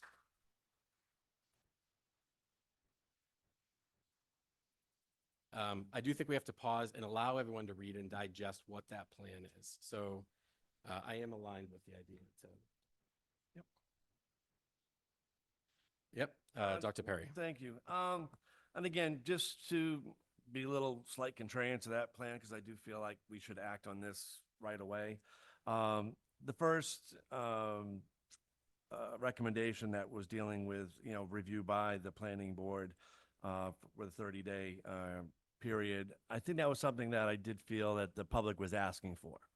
And I think the public is aware of that, and now, we're letting them know that this particular amendment is in the policy. The other two ones about the 15 units per acre and the flex frontage requirement, again, no one else but the planning board and would probably know about the small details. The last part of it, again, obviously is the affordability restriction, which, in my opinion, currently we have met, the 40B requirement, and we're in good shape with that going forward for a few years. I believe we have more work to do on, affordable housing, and it's its own entity. It's not necessarily has to be attached to the form-based code. It shouldn't be attached to the form-based code, in my opinion. But even if we approve this amendment that's in there and it gets vetted out by the Attorney General and the Executive Office of Housing and Livable Communities, if they don't like to see it in there, it can be taken out. According to Bob, it's not going to jeopardize the document. So in that regard, I would be in favor of putting these amendments to a vote by us today, because I don't really think there's a whole lot more for the community as a whole to digest. So we can expedite the process and get this approved. So potentially we can get the grant process in place that we need. So desperately to, and potentially lose on multiple thousands of dollars to help the town. As you said, hopefully not raise taxes in the process if we lose out on this grant money. So I'm in a situation where I would be prepared to vote on these amendments tonight so we could potentially vote on the entire document. Thank you. And maybe just a question for council. So we have a motion on the table for the amendments. So to act on what Dr. Perry has proposed, we would essentially just vote on that motion that's already on the table. Yeah, correct? you would vote the motion to amend. Yep. Okay. Is there any other discussion on this? Well, if I could, I just want to be clear that right now, we're not in jeopardy of losing any grant money. We don't really need to act on this till December. So are we? So the grant period for the one-stop is open from May 5th to June 6th. To be in compliance with the state law, we have to have something in place by December 31st of 2024. However, to access funding, that grant window, as I said, the expression of interest letters have to be in by the 26th of April. The grant period opens in May, closes in June. But so right now, we're not in jeopardy of losing any grant money. If we vote on this April 23rd, we should be fine. Correct. I just want to make that clear. It just would be a very tight window. It's a date certain, though. I mean, we already got a conceptual agreement from the Attorney General, right? So we shouldn't be denied any grant money, is what I'm saying. No, but we still have to do the grant I understand. application. Yeah, well, you don't have to wait till the 23rd to start it. Right. You do it So- now. Yeah. So it's clear. When I said it's a very tight window, absolutely. We've got multiple grant applications going on right now. They will be done presumably by, one of them will be completed and filed by the 24th, the day after the 23rd. So, but it's tight, but we've done worse. I know. Thank you. So I think the answer is yes. It adds a tight turnaround time. Right. Yeah. And so, Counselor Robinson? through you to the town manager, and this is probably a level of detail we don't need to know, but it might be helpful for context. So with those applications in this tight window, what actually has to go with it? Does this entire proposal around form-based code have to be with it? It doesn't get submitted with it. The grant, all the grant agencies work much more harmoniously than they used to. So they will cross-reference all kinds of things that, to make sure we're in compliance with all the things that are prerequisites for the grant.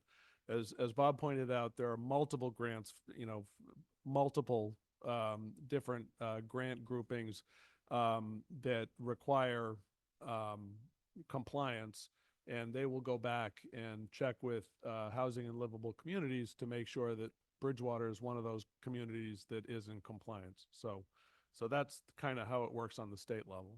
Okay. I could just add, we have to affirmatively state in the applications that we have submitted something to the Executive Office of Housing and Livable Communities. And when you say submitted something, does it mean this form-based code Yes. ordinance? Okay, I just want to make that clear because there's letter of intent and then there's what goes with the letter of intent. All right, thank you. Do we have any additional discussion on the motion to amend? Okay, I see none. I appreciate the discussion.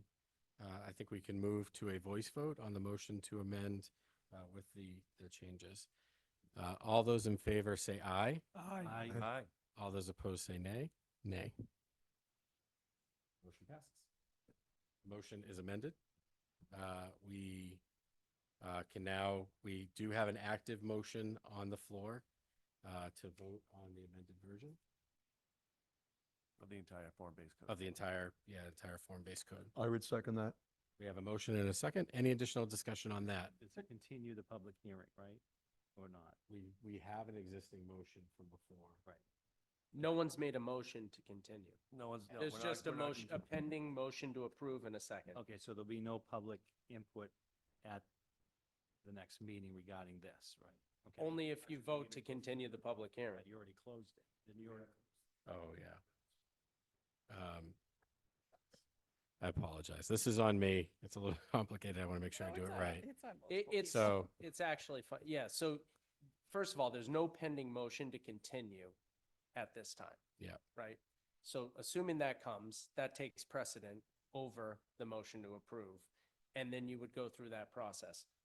It's perfectly fine to have that motion say to continue the public hearing, if that is the intent at this point, even though you did the comment of it, the public hearing is closed. It isn't closed because we're still in the matter. We're still in the hearing as it is. Got it. All right? So So we could, what words do I need to say to switch it to a So I continue? could propose, so you just need someone to move to continue. to the- continue to the next scheduled town council meeting. Second. So we have a motion, a second to continue to So the now next that- scheduled that- town council meeting. That takes precedent, so now you guys. Okay, any discussion on that? So, my sole intent on this is to allow people to read exactly how it's going to be voted on next week or in 2 weeks. And I won't be here, but I will make this statement. If I were here, I would 100% support passing it as amended. People are not going to like it. People are going to love it. And there's going to be people in the middle. And I always come up with one of my favorite quotes: the sign of a great compromise is when both sides walk away unhappy. So I'm fully expecting some people at the next meeting to be unhappy and some people to be happy. But I think overall, as what was discussed earlier, we're looking at this as for the benefit of Bridgewater. I think the amendments are going to help guide that in the future, and I think it should be 100% supported. Thank you. Any additional discussion? Counselor Robinson? I wholeheartedly agree. I think also as, I'm a co-sponsor of this and I know that I've probably been a little vocal about this has not been the smoothest or easiest path for us to digest. We are lay people.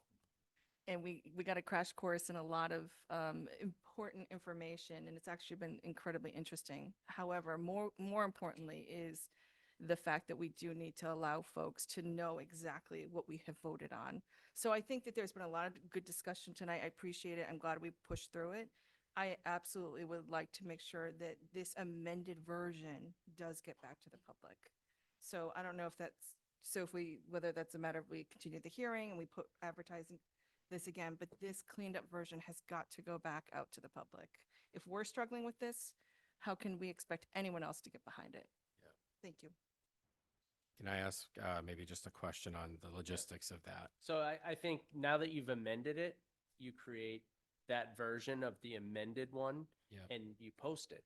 And then we're gonna, if the motion to continue the public hearing is allowed and approved, there will have been 2 weeks where that's been posted prior to that meeting and people can digest it as they wish. Okay. Any additional discussion? Okay, I see none. We can move to a voice vote on the motion to postpone to our next scheduled meeting on April 23rd? 23rd. I think so.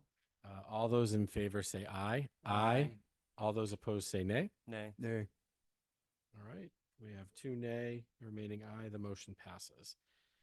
So we will correct the documentation with all of the amendments. We will post that for the public to review with the intention of continuing and closing the hearing at the next meeting. Is there proxy voting, you know? Yeah, you can get zoom on in. remote Yeah. voting. Just call them. Okay, thank you, counselors, for the rich discussion on that one. All right, Jason, I don't need to close the hearing because it's continued. No, right? it's just continued. You're Okay. fine. So we're going to move on to item G, license transactions. We have none. Item H, presentations. We have none. Item I, town manager's report. We have 2 items under the town manager's report addressing prior public comment items. I would defer to the town manager for updates on information we heard at prior public comment. Thank you, Mr. President. I just have 3 quick items on questions from last meeting that I can actually address today, this evening. One, we had a very good recommendation, well thought out recommendation from a citizen to create an environmental committee as a committee of the council. My intent, and it will depend on what the next council would like to do, but my intent is to bring the admin code, specifically, the council rules and procedures, in front of the new council to review and make recommendations about potentially altering the existing committees and potentially creating new council committees. So that will come in front of the new council obviously after the election. There was a comment, very thoughtful comment about a citizen who was concerned about the town residents and interested parties getting more information. We do push out as much information as we can. What we can do is start, I probably will start a monthly talk program of some sort, which people can suffer through my chatter, then more power to me, I guess. But I'll try to push out just factual information about what's going on in town and things coming down the road, things that people may not know about if they're not paying close attention to council meetings. We do push out the town manager's operational update on the town website, as well as our YouTube channel, or Facebook rather. And so I will be adding a couple other social media network, social media outlets to that as we move forward. We're working on a notification. People can sign up to get the town manager's update on their own computer or phone, whatever, and they can be notified with a link that brings them right to the most recent. All of my past Town managers' reports, I think for almost the last year, are posted on the website on town manager's page. The last piece I had was, there was a comment about Department of Corrections and potential closure of the Bridgewater facilities. I've found no evidence. I've reached out to the DOC. I've not heard back from them, but I can't find any evidence that is something that the DOC is considering. They have announced the closure, or they have closed Walpole. They've announced and plan to close Concord, I believe at the end of June. So I have not heard a thing about Bridgewater at this point. So those are the items I had for just a bit of an update. Update on the tire dump or tires generally. I just want to clarify, well, I'll just tell you where we are. There was, I believe, a comment about the potential for the existing tire dump to be on state property. And we have, I've asked our engineering department to look. It depends on what evidence you use. It's very difficult to identify the line, but there is more of a possibility existing in my mind today that it is potentially portion of it is on state property. We have had discussions with DEP about this, and we're going to jointly follow up with DCAM on potential remediation of that site, presuming it's on state property. So right now, we'll be asking BSU to actually survey that line and really BSU would turn to DCAM to survey that line to make sure that we know exactly where that particular tire dump is. I'll jump just ahead because it is related. The ordinance you have in front of you tonight is an amendment to the existing ordinance. The existing ordinance simply allows tire dumps. When this issue came up, we realized that we had an existing ordinance that really needed to be changed to not allow more tire dumps. We can't magically outlaw the existing ones, but we can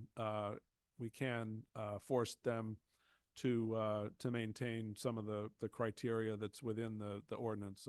So that was the intent of the amendment, which I don't know if you can vote tonight or not, but it is out there.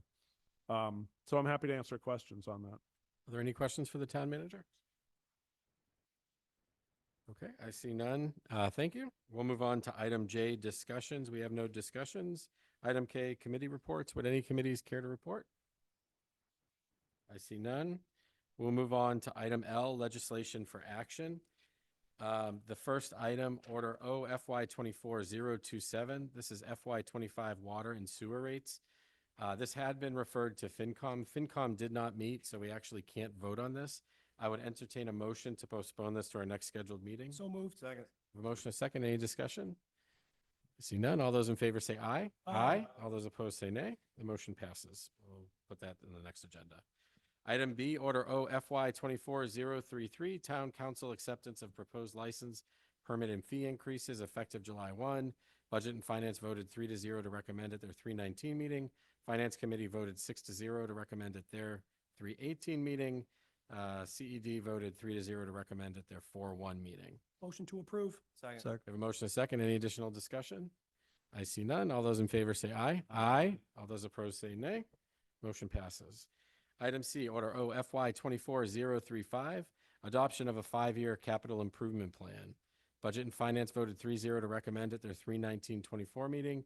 Finance Committee voted 6-0 to recommend at their 3/18/24. Motion to approve. Second. I have a motion, a second. Any discussion?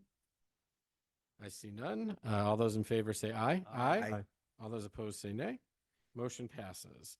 Order O FY 24-039. This one actually also cannot be voted tonight. This is deed in lieu of foreclosure. The Finance Committee did not meet, so I would entertain a motion to postpone to the next scheduled meeting. Second. A motion and a second. Any discussion? All those in favor say aye. Aye. All those opposed say nay. That'll move to our next agenda. Item E, General Ordinance D, FY 24-055, amend Chapter 74, Article 2, storage of new and used tires. Rules and Procedures voted 3-0 to recommend with amendments at their 3/18/24 meeting. I would entertain a motion to refer to advertising. So moved. Second. We have a motion and a second. Any discussion?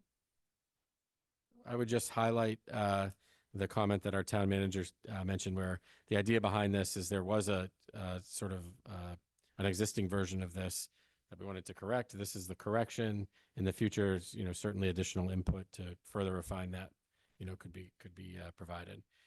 Any additional discussion? All right. All those in favor say aye. Aye. All those opposed say nay. Motion passes to refer to advertising. The next one, General Ordinance D FY 24006, amend general ordinances relative to the Veterans Department. The measure was not referred to any committee. 14 days has elapsed. Therefore, the measure may be voted to be referred to advertising this evening. So moved. Second.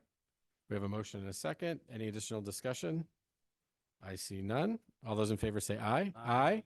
All those opposed say nay. Motion passes. That concludes item L, legislation for action. Moving on to M, old business, we have none. Item N, new business. Order O, FY 24040, transfer order water capital. I would entertain a motion to refer to Budget and Finance Committee. So moved. Second. We have a motion, a second. Any discussion? All those in favor say aye. Aye. All those opposed say nay. Petition P, item B, Petition P 2024-020, a resolution in recognition of Pride Month. I would entertain a motion to refer to Budget and Finance Committee. No, that, Yeah, no, that's, I'd make a motion to keep it at Okay. at the council level. okay. We have a motion to keep this at the council level. And we would vote at next Yep. meeting. Yep. So moved. We have a Second. motion and a second. Any additional discussion? I would just say I appreciated hearing comments on this.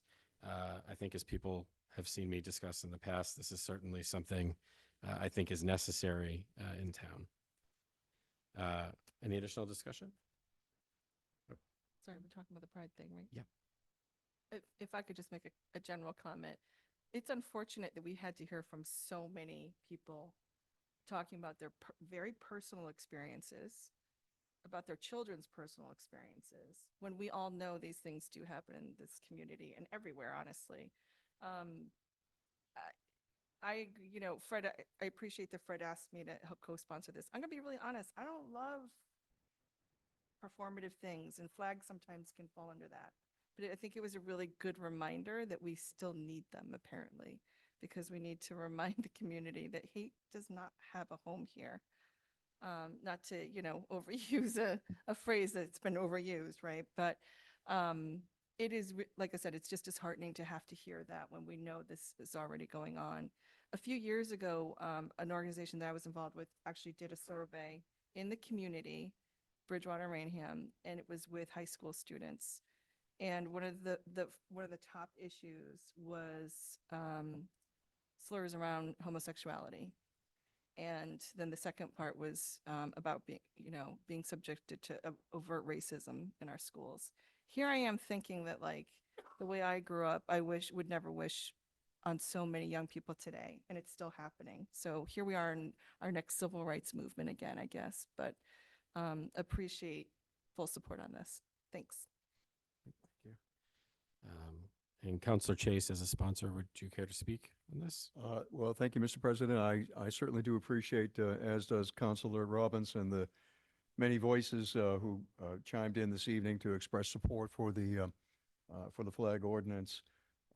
It was, I think we were certainly all a little tentative back in 2021 when we first contemplated this. And I was certainly personally very gratified at that time to see it meet with unanimous approval, and that ordinance was adopted by the council. And in the intervening years, the council has seen fit to unanimously, annually, adopt a resolution proclaiming that period of time as Pride Month, and for the flying of the Pride flag during that period. We look forward as well to later in the month of June to view the annual flying of the Juneteenth flag. As you know, Juneteenth is actually a holiday, not only in the United States overall, but in the town of Bridgewater specifically. So we look forward to that celebration as well. And I think that there's really nothing I can add to the much more personal comments that were delivered this evening in support. And I think I was really quite surprised by the great turnout of support that was evident this evening.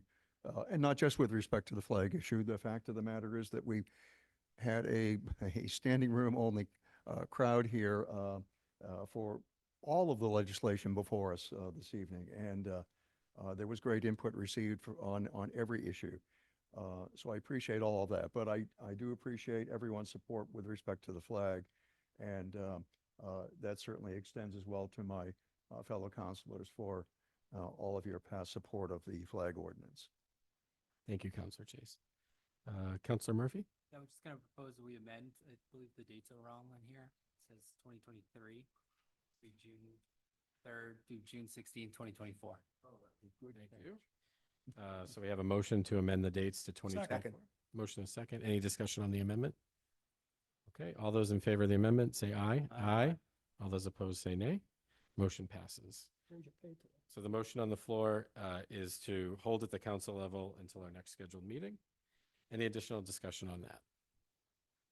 Okay, I appreciate the comments. We can move on to a vote. All those in favor say aye. Aye. All those opposed say nay. Motion passes. Quick question. Is it possible to move the budget orders collectively? Because we're probably going to refer them all to Budget and Finance. Is that in order? Yes. So that's item C, D, E, and F, and G. Yes.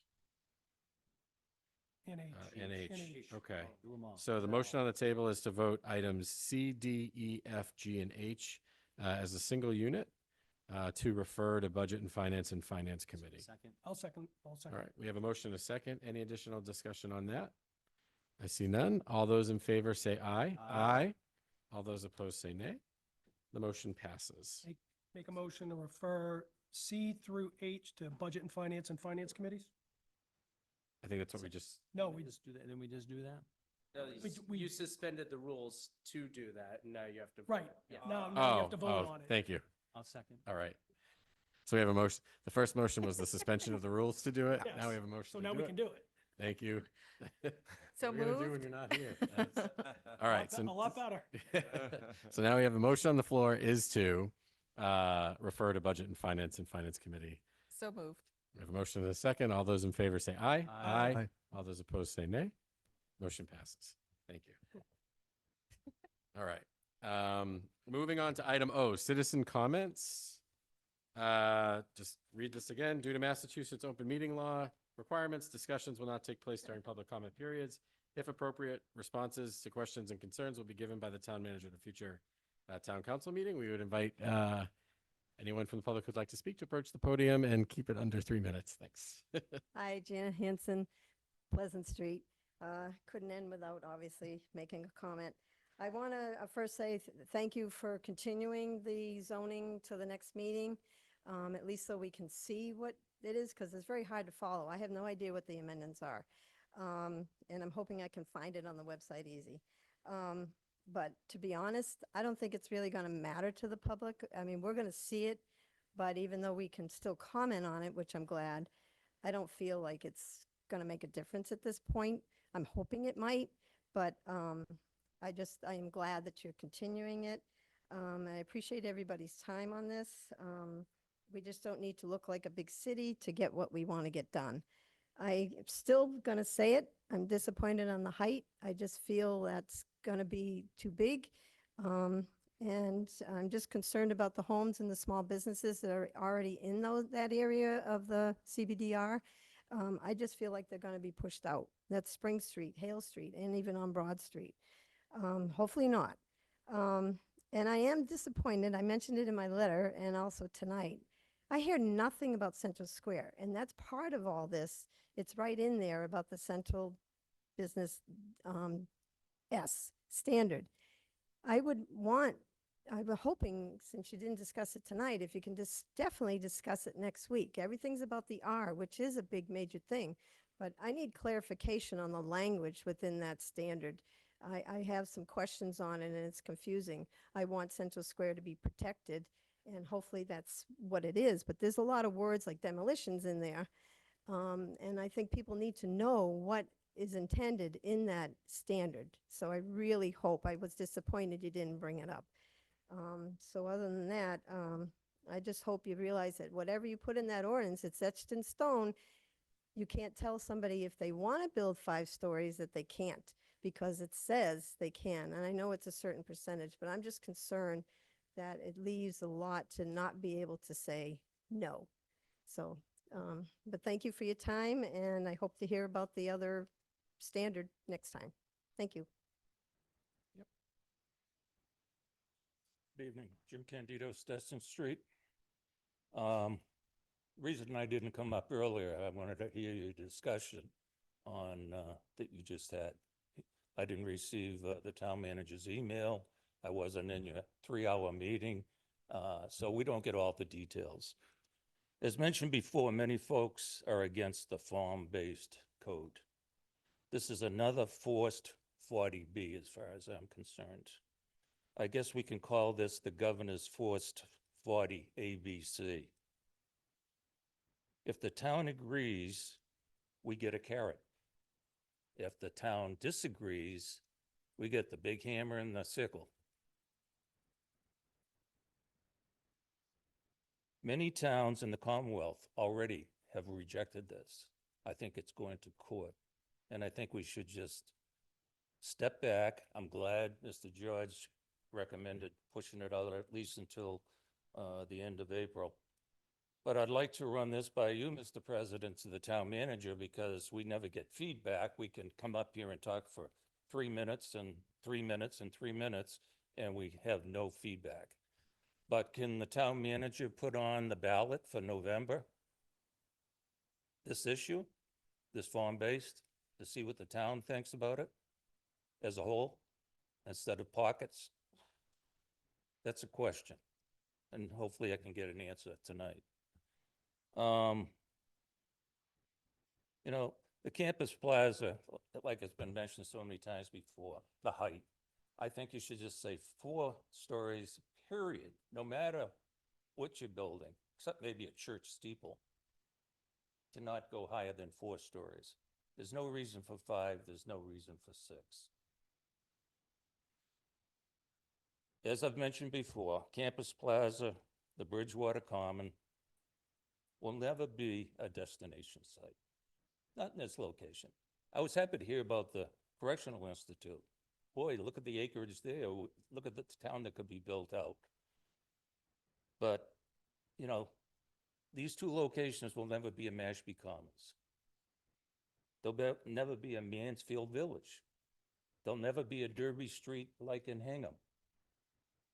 So think about that again. So like I said, if Mr. Dutton can put it on the November ballot, that would be terrific. I don't know where you stand or what we can do about it. Where do we stand with the traffic study that's been mentioned, with all these proposals? This should be a no-brainer and a good start. I know traffic studies have been here. I've been here for only 53, 54 years, and I hear about them every year. And my wife's family's only been here in the same house for 120 years. Nothing's changed for them. This should be a no-brainer. As Governor Baker mentioned in 2019, people in Massachusetts don't need a traffic study in the city to confirm what they experience every day. We're at 3 minutes. I got another 1 minute. You're at 3 minutes. All Yeah. right. Does someone want to grant me some 3 minutes? Huh? Can't do that. No, sorry. What we can, I'm happy to come talk with you after and No, I want to finish this. unfortunately we can't. Well, I'm going to finish this article. It's by open meeting law. So we 10 seconds, 10 seconds. And then the next item, I'll talk to you one-on-one. okay, we'll do 10 seconds just to close it out, please. All right, just to close it out.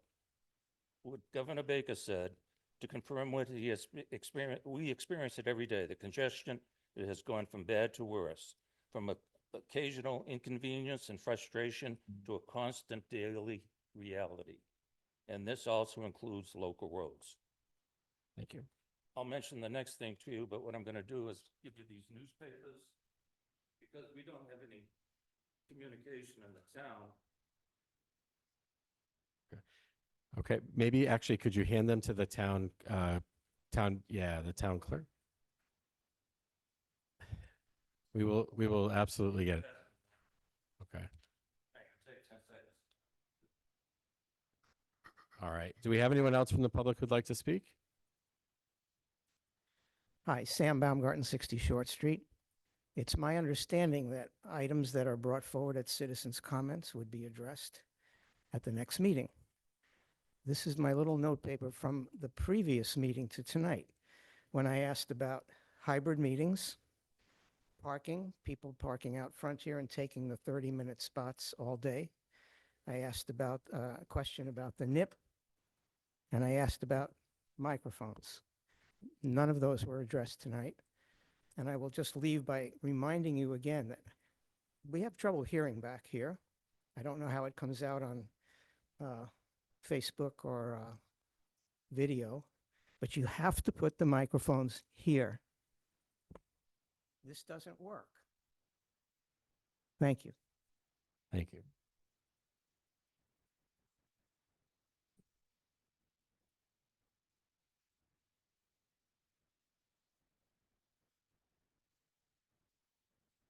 So Beryl Domingo, 36 Saddle Drive. I just want to thank you for all the hard work that you do. It's evident that you really take everything seriously that is in front of you and that you have to consider for the town and how you want the vision that you have for the town and how you are trying to be as inclusive as possible. So I just want to thank you for that. I appreciate the comments that you've made regarding the resolution for the on the pride flag.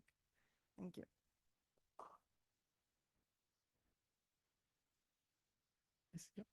May I make new comments? Yes. Yep. Okay. Adeline Ellenberg. Question to the town manager. Some of the lots are small, and we were told that certain things could not be built on small lots. There are ways to consolidate lots. Would that be happening? And if so, where? And how many units possibly? Okay. Second thing is when I was reviewing the comments about the Perkins Foundry development, which I believe is the first online, it says that there are environmental concerns. That's all it says. It does not specify. I was wondering if we could have an answer as to what's going on environmentally. I hate to think of apartments there, children playing outside and getting sick if it's bad. So I want to say thank you for all the work you have done. And I can see that you've done a lot of work. Okay, so thank you for that. And thank you for continuing it for one more session. Thank you. Thank you. Would anybody else from the public care to speak? Okay. I see no additional comments. We'll close out citizen comments, and I'll move ahead to counselor comments, starting with Counselor Gallagher. Thank you, Mr. President. Yeah, it's been a very interesting and long meeting this evening. And I want to thank all the citizens that came out and spoke at our meeting tonight, particularly all the comments regarding the resolution to recognize the pride flag that will be raised next month or in June. So I've got wind that there was going to be some discussion tonight about the flag policy in town. And I said, okay, you know, people have a right to come and speak. But all the comments tonight, over a dozen comments tonight, were in support of the pride, the raising of the pride flag. Nobody spoke in opposition. Not everybody applauded that was in the audience, but I even think by the end of some of those brief speeches, some of those that weren't applauding were applauding. So I really do want to thank those that spoke out tonight in support of this initiative. And I do hope that whatever council comes forward on after April 27th, that tradition does continue as part of an annual process at the council level. And although it's probably always going to be on the minds of those to come and speak in support of it, I hope that you do it in the sense of that you want to, and not in the sense that you fear that someone's going to come and try to take that right away. Because I think that was the tone of coming into tonight's meeting.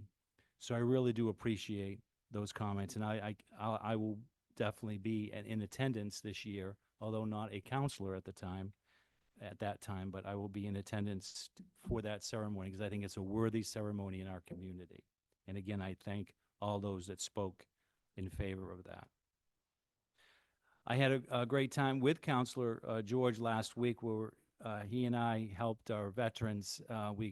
He did most of the cooking, but I did most of the cleaning, actually. But we helped the VFW post down on Orange Street, helped the veterans spaghetti supper. It was well attended, and it was a great civic thing to do. And I actually had an opportunity to meet, I believe, our new veterans agent. And I think he'll be a great addition to the community and the district once those things are finalized.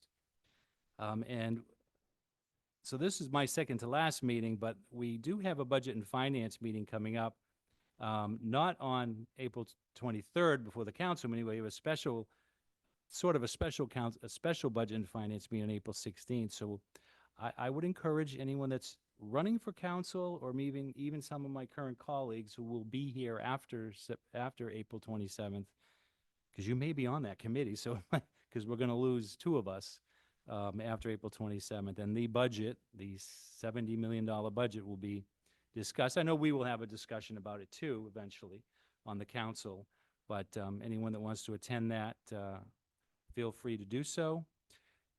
On the form-based code, again, that has been probably one of the most arduous processes that this town has gone through.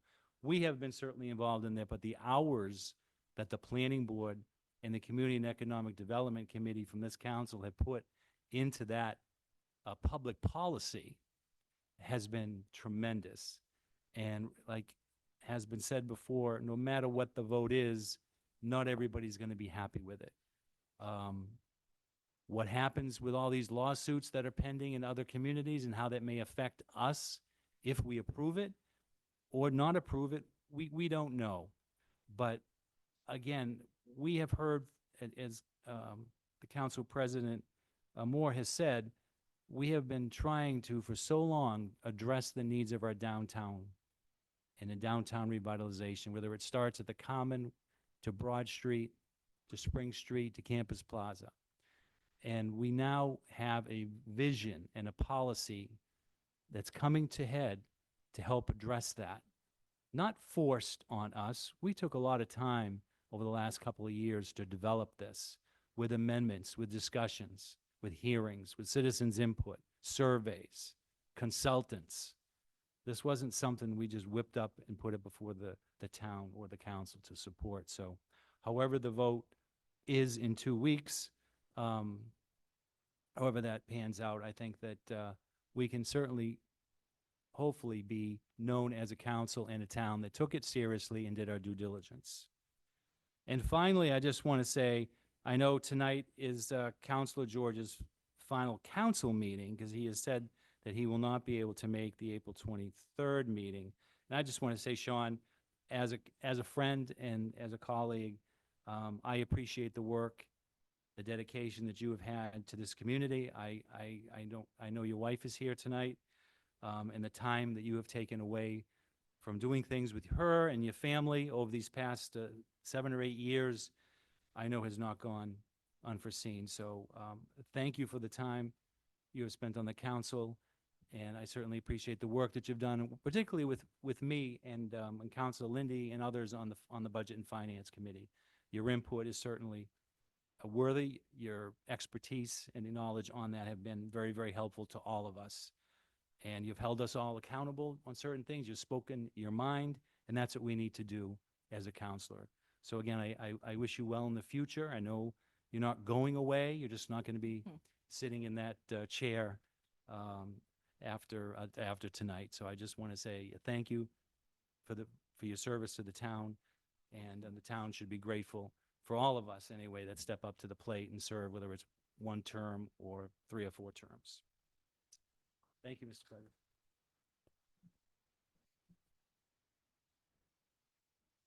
Thank you, Councilor Lindy. Oh, gee, I didn't expect that. Surprise. I want to echo what Dennis just said about Counselor George. I think his budget and finance experience taught me some lessons, and very thoughtful and dedicated service. You're going to be missed for sure.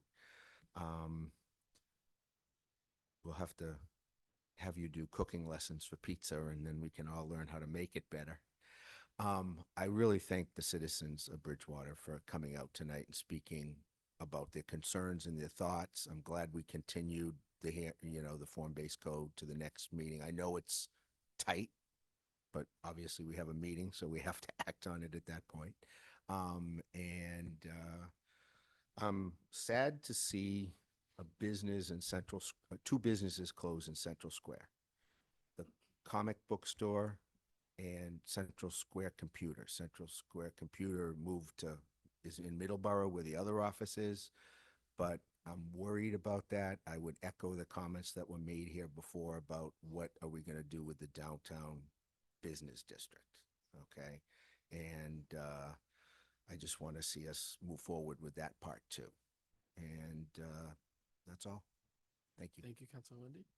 Councilor Chase? Thank you, Mr. President. I'd like to firstly just briefly commend Councilor George on his tenure here in the council and his very forthright leadership over the years. I think that Mr. Fitzgibbons, who was here earlier this evening, I think made a perfectly valid point, and I agree with him entirely, which is that in every respect, I think that Councilor George has always acted in the best interests of the town. And I think it's evident when we listen to him, when we watch what he does. I think that he is always striving to take into account the greatest good for the greatest number. And I commend him for that. I think it's certainly served the council very well, and we all are very appreciative of that. I did just want to make one quick comment with respect to, as we're referring to it, the form-based code, and it's simply this: when people ask me about either an opinion about it or kind of what's the status of that particular legislation, I'm in the habit of always referring to it as downtown revitalization. It's really the kind of the shorthand term that I've used for years, referring to the need to revitalize our downtown, and I still refer to it that way. And I think that's actually kind of convenient because it really is much more than the form-based code. And if you think about it, there are really 3 components to what we're attempting to do. Yes, the form-based code makes for a much more streamlined approval process, which is something that'll certainly be attractive to developers. And just because it's streamlined doesn't mean that it is at all short-circuiting. In fact, if you look at the form that form-based code will utilize, it's 11 pages long. And it's a matter of check the box. And so when those boxes correctly, accurately reflect every need of the town with respect to a particular development, to show that, yes, a developer has complied with each and every component, it really eliminates a tremendous amount of work for town planners, for the planning board, for the council, for all of us. So that's form-based code. The other components, of course, one of which is the MBTA Communities Act. And we know that that is a mandate that we don't have much wiggle room with respect to. And I know that there are some communities who have challenged it, and I'm sure some will continue to. As you know, I think, in the case of the town of Milton, the Attorney General has brought suit against the town, and that is before the Supreme Judicial Court. And it will not, the SJC will not even hear oral arguments on that until October, which means that the likelihood of resolution from the court prior to the 12/31 date when many communities would need to be in compliance is not a period of time appropriate to adopt the zoning changes necessary to comply with it.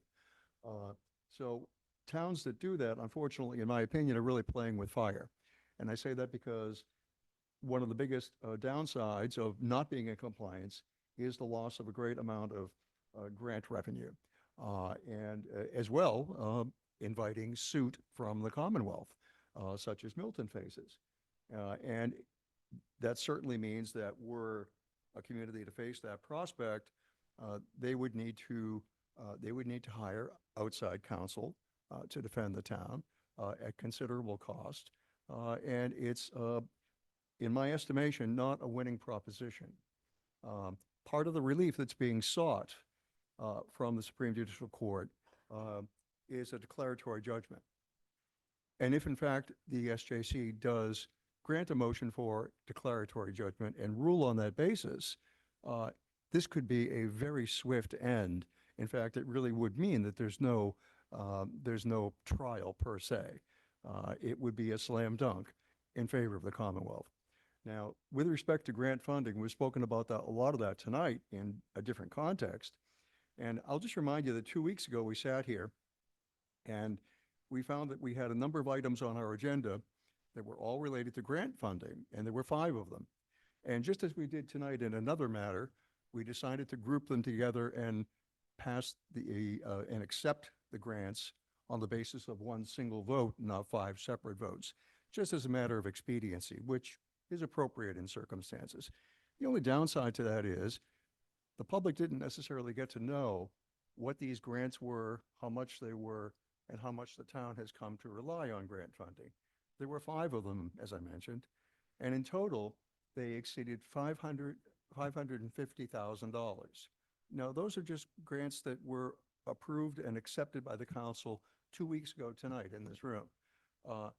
We find grant money that we need to accept here on a regular basis. Grant funding is what makes our taxes as stable as they are, because we certainly don't want to, we have a limited ability to increase taxes. We certainly don't want to need to approve debt exclusions or overrides with any regularity. Sometimes we need to do that. But by acceptance, by seeking and accepting grant funding, we keep a very close, a very tight cap on taxation for citizens of Bridgewater. So it's extremely important, and I think that in the context of MBTA communities, it would be very short-sighted to risk foregoing that kind of revenue. So that's really all I wanted to say, and I really just want to thank everyone for coming tonight, no matter what really motivated you to be here, and there were probably some 40 people here tonight. I think it may have been a record attendance, and it was so good to hear comments from each and every one. Thank you. Thank you, Councilor Chase. Councilor Murphy? Thank you. Yeah, I'm gonna try to keep my comments short. I know I've already spoken a lot tonight, so I just wanted to thank the group that came out and spoke about the Pride flag tonight. I know it's not easy, again, to share those stories, particularly sharing the stories of others, which some people did. So thank you. You have my support, and I look forward to voting on that resolution in the future. Want to also thank the members of the tree committee for their work. It was great to hear that update and hear how far they've come in such a short period of time of revitalizing that committee. So again, thank you to those folks. And thank you to Councilor George. You will be missed. You've been my partner in answering my whisper questions, typically once a meeting. And so I look forward to hopefully finding a new partner there, but thank you for all your service as well. Thank you. Great. Thank you. Councilor, or Dr. Perry. Oh, Thank you. I didn't know where it was going from there, so Yeah, we're all over the map tonight. Again, I also want to echo a lot of the sentiments that already been said so far. I counted 22 people that came up and spoke tonight in the beginning of the meeting. I think that is a record in my tenure as being on the council. It was great seeing the numbers, and I do appreciate everyone's comments and that came up here tonight. So I just want to again credit the system of Citizens Open Forum, giving people a chance to share their voice and opinions. I also too want to thank Councilor George for his service. Again, everything's probably already been said, but he's I personally just got miss his directness when it comes to certain issues. I'm certainly going to miss his experience that he's had of 8 years on the council.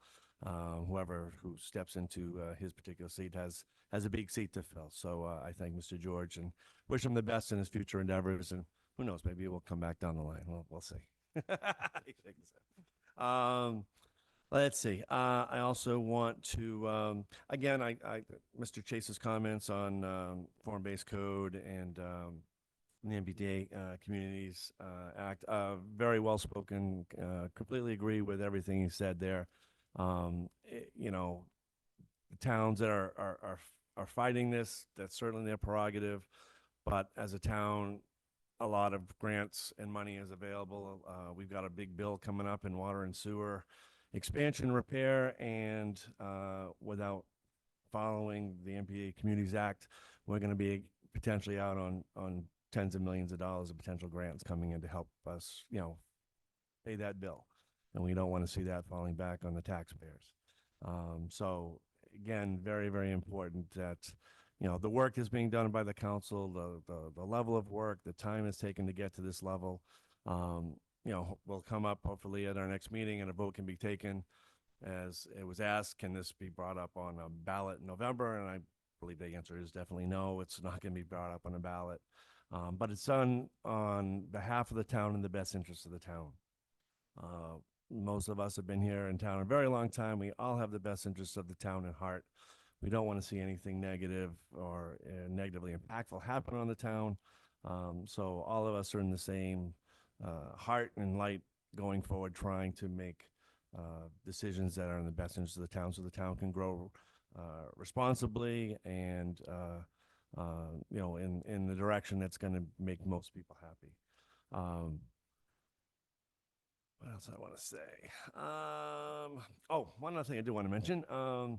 As an aside, I'm also president of Lions Club. We have a little fundraiser coming up this weekend at the Vets Club. We have a little Las Vegas night for anyone who wants to attend, 7 to 10 p.m.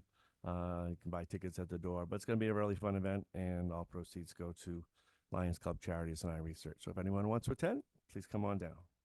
That's all I got. Thank you very much. Thanks, Dr. Barrett. Councilor Robinson? Thank you. 3 points I wanted to make for these comments. The first one is about pride. I think one of the commenters in public comments summed it up. Our children are watching. They're not watching this town council meeting, but obviously, but they're watching us. And so I appreciate so much support that's out there to make sure that, you know, most of us adults are hopeless at this point, but my gosh, can we please help the next generation? The second is about form-based code and all the discussions we've been having. I shared this at our joint hearing, but I'm just going to share this just because of the benefit of some people do actually watch these recordings. It may be a bit of a surprise, but I grew up in a town very much like Bridgewater, but actually smaller than Bridgewater. My hometown was about 10,000 people, and I played in cornfields, believe it or not. And every time I go back to visit my dad, and he's so sick of hearing this from me, I complain incessantly that they have this amazing downtown area where they have built a mixed use development, and it is thriving. It's got a big grocery store, an Ace Hardware, mom and pop shops, as well as some, you know, like smaller chain stores. They have a Salvation Army that's drawing literally people from miles and miles away. I've never seen a Salvation Army that looks so shiny and amazing. They have amazing restaurants as well. And I can still attest that the farm that I played on is still intact. It's there. Now, granted, it's definitely suffered over the years, like so many farms has, just because of the way the farming industry has been affected. But I can tell you that that development has had nothing to do with the farm, which I said again is still in operation. So I just share this with the fact that, one, I have a lot of heart for this community. As you know, is very much like down to business. I can be very direct. I have a lot of heart for this community to be a beautiful, continue to be beautiful, which it is, but to make our downtown match the rest of it, right? In terms of the beauty and services that can really support this community. And so I think Eric put it so beautifully earlier, right? And I think he also probably echoes the sentiment of this council. Even though we're all very different, we have different backgrounds, we have really come with the same passion of seeing a vision for Bridgewater that's pretty exciting. And I think that could be possible. And I don't think will necessarily take away what folks may think may happen. So that is the hope. And I think that has really been the spirit of this council. So it's been really, really cool to see. And my last is I have to, of course, join in thanking Councillor George. And you will be missed. You and I have agreed on a lot of things. You and I have disagreed on a lot of things. But we've always been able to have such awesome discourse. I'm going to miss your feistiness sometimes as well. And I'm also going to miss some of the laughs. And, you know, like I said, we've agreed, we've disagreed, but you've also literally held an umbrella over my head as well. So thank you for your service to this town, and look forward to seeing you in any other capacity. Thanks. Thank you, Councilor Robinson. Normally I go last. I'm going to hand off that honor to Councilor George. So I'll say a few short comments, and then I would actually ask Councilor George at the end to share his thoughts. Similar to what others said, you know, I spoke before about the vision to the future, you know, and I recognize, you know, sometimes like change takes belief, right? And I don't believe we're going to be at Mashpee Commons. I believe we'll be better. I believe we will be Bridgewater, and we will have our version of that central location in town, and it will reflect the entire town's thumbprint on the buildings that are built there. The people that are there are going to be the same as the people who show up here and are fans of the town and are trying to make it better. So, you know, I recognize that some of that is belief, but, you know, I don't know of anything good that happened without belief. So, I would also say I appreciate the flag, everyone who spoke about the flag. It was actually good to see all of the voices that have been added to that conversation this year. And I think, you know, it is such a critical display of solidarity and support for our community that I can't imagine a year where we don't do it. And as Councillor Gallagher said, you know, I hope others who join the council feel the same. I would also like to thank Councillor George. I think, you know, I joined at the tail end of COVID, did not have the instruction book on how to be a counselor, literally knew nothing and had no one to talk to. So you had to figure it out. But Councillor George spent time with me on the phone. I remember being at a baseball or one of my son's games, had a question. It was like a Saturday, and you like talked to me through it.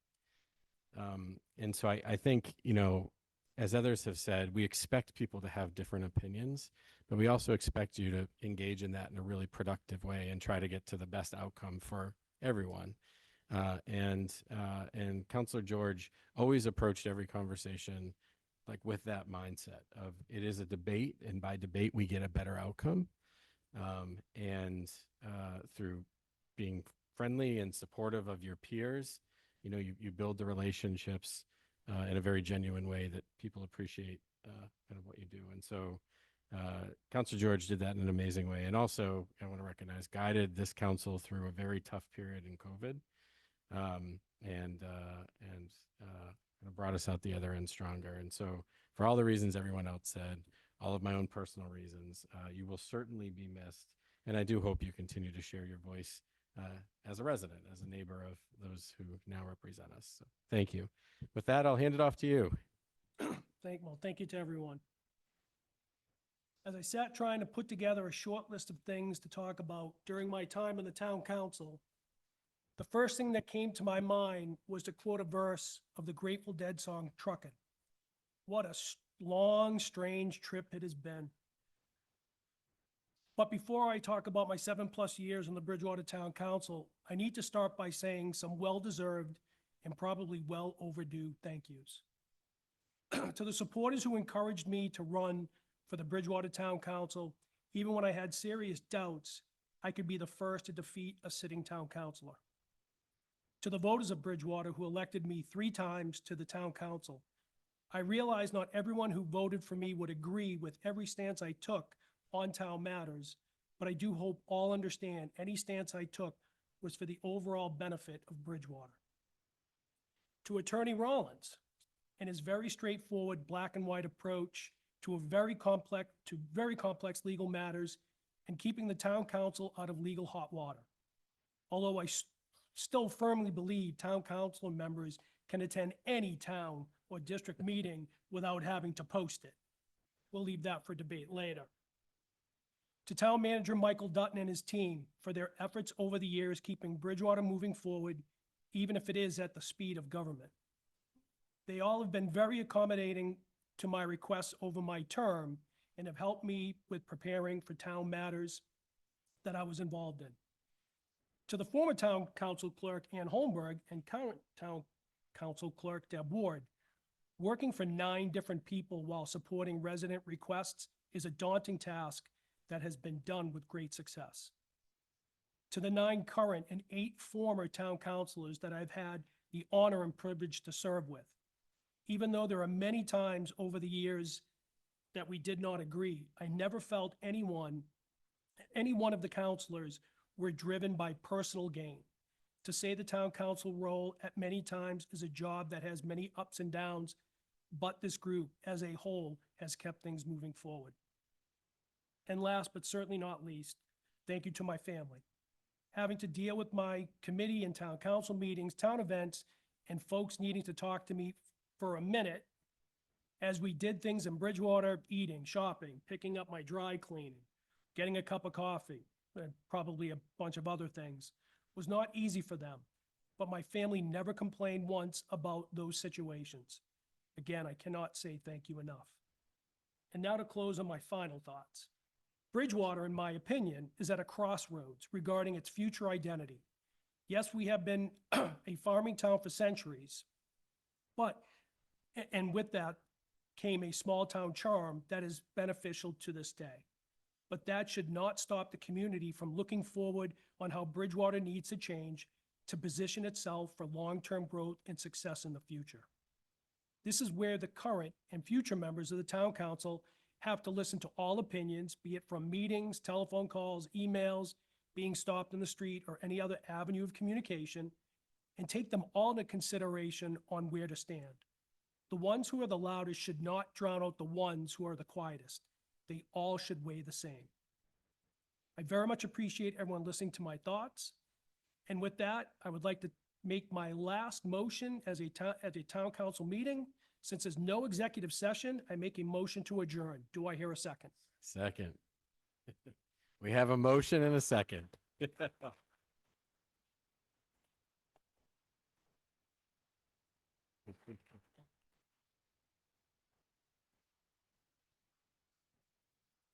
All those in favor say aye. Aye. The motion passes. Thank you, Councilor George. Thank you.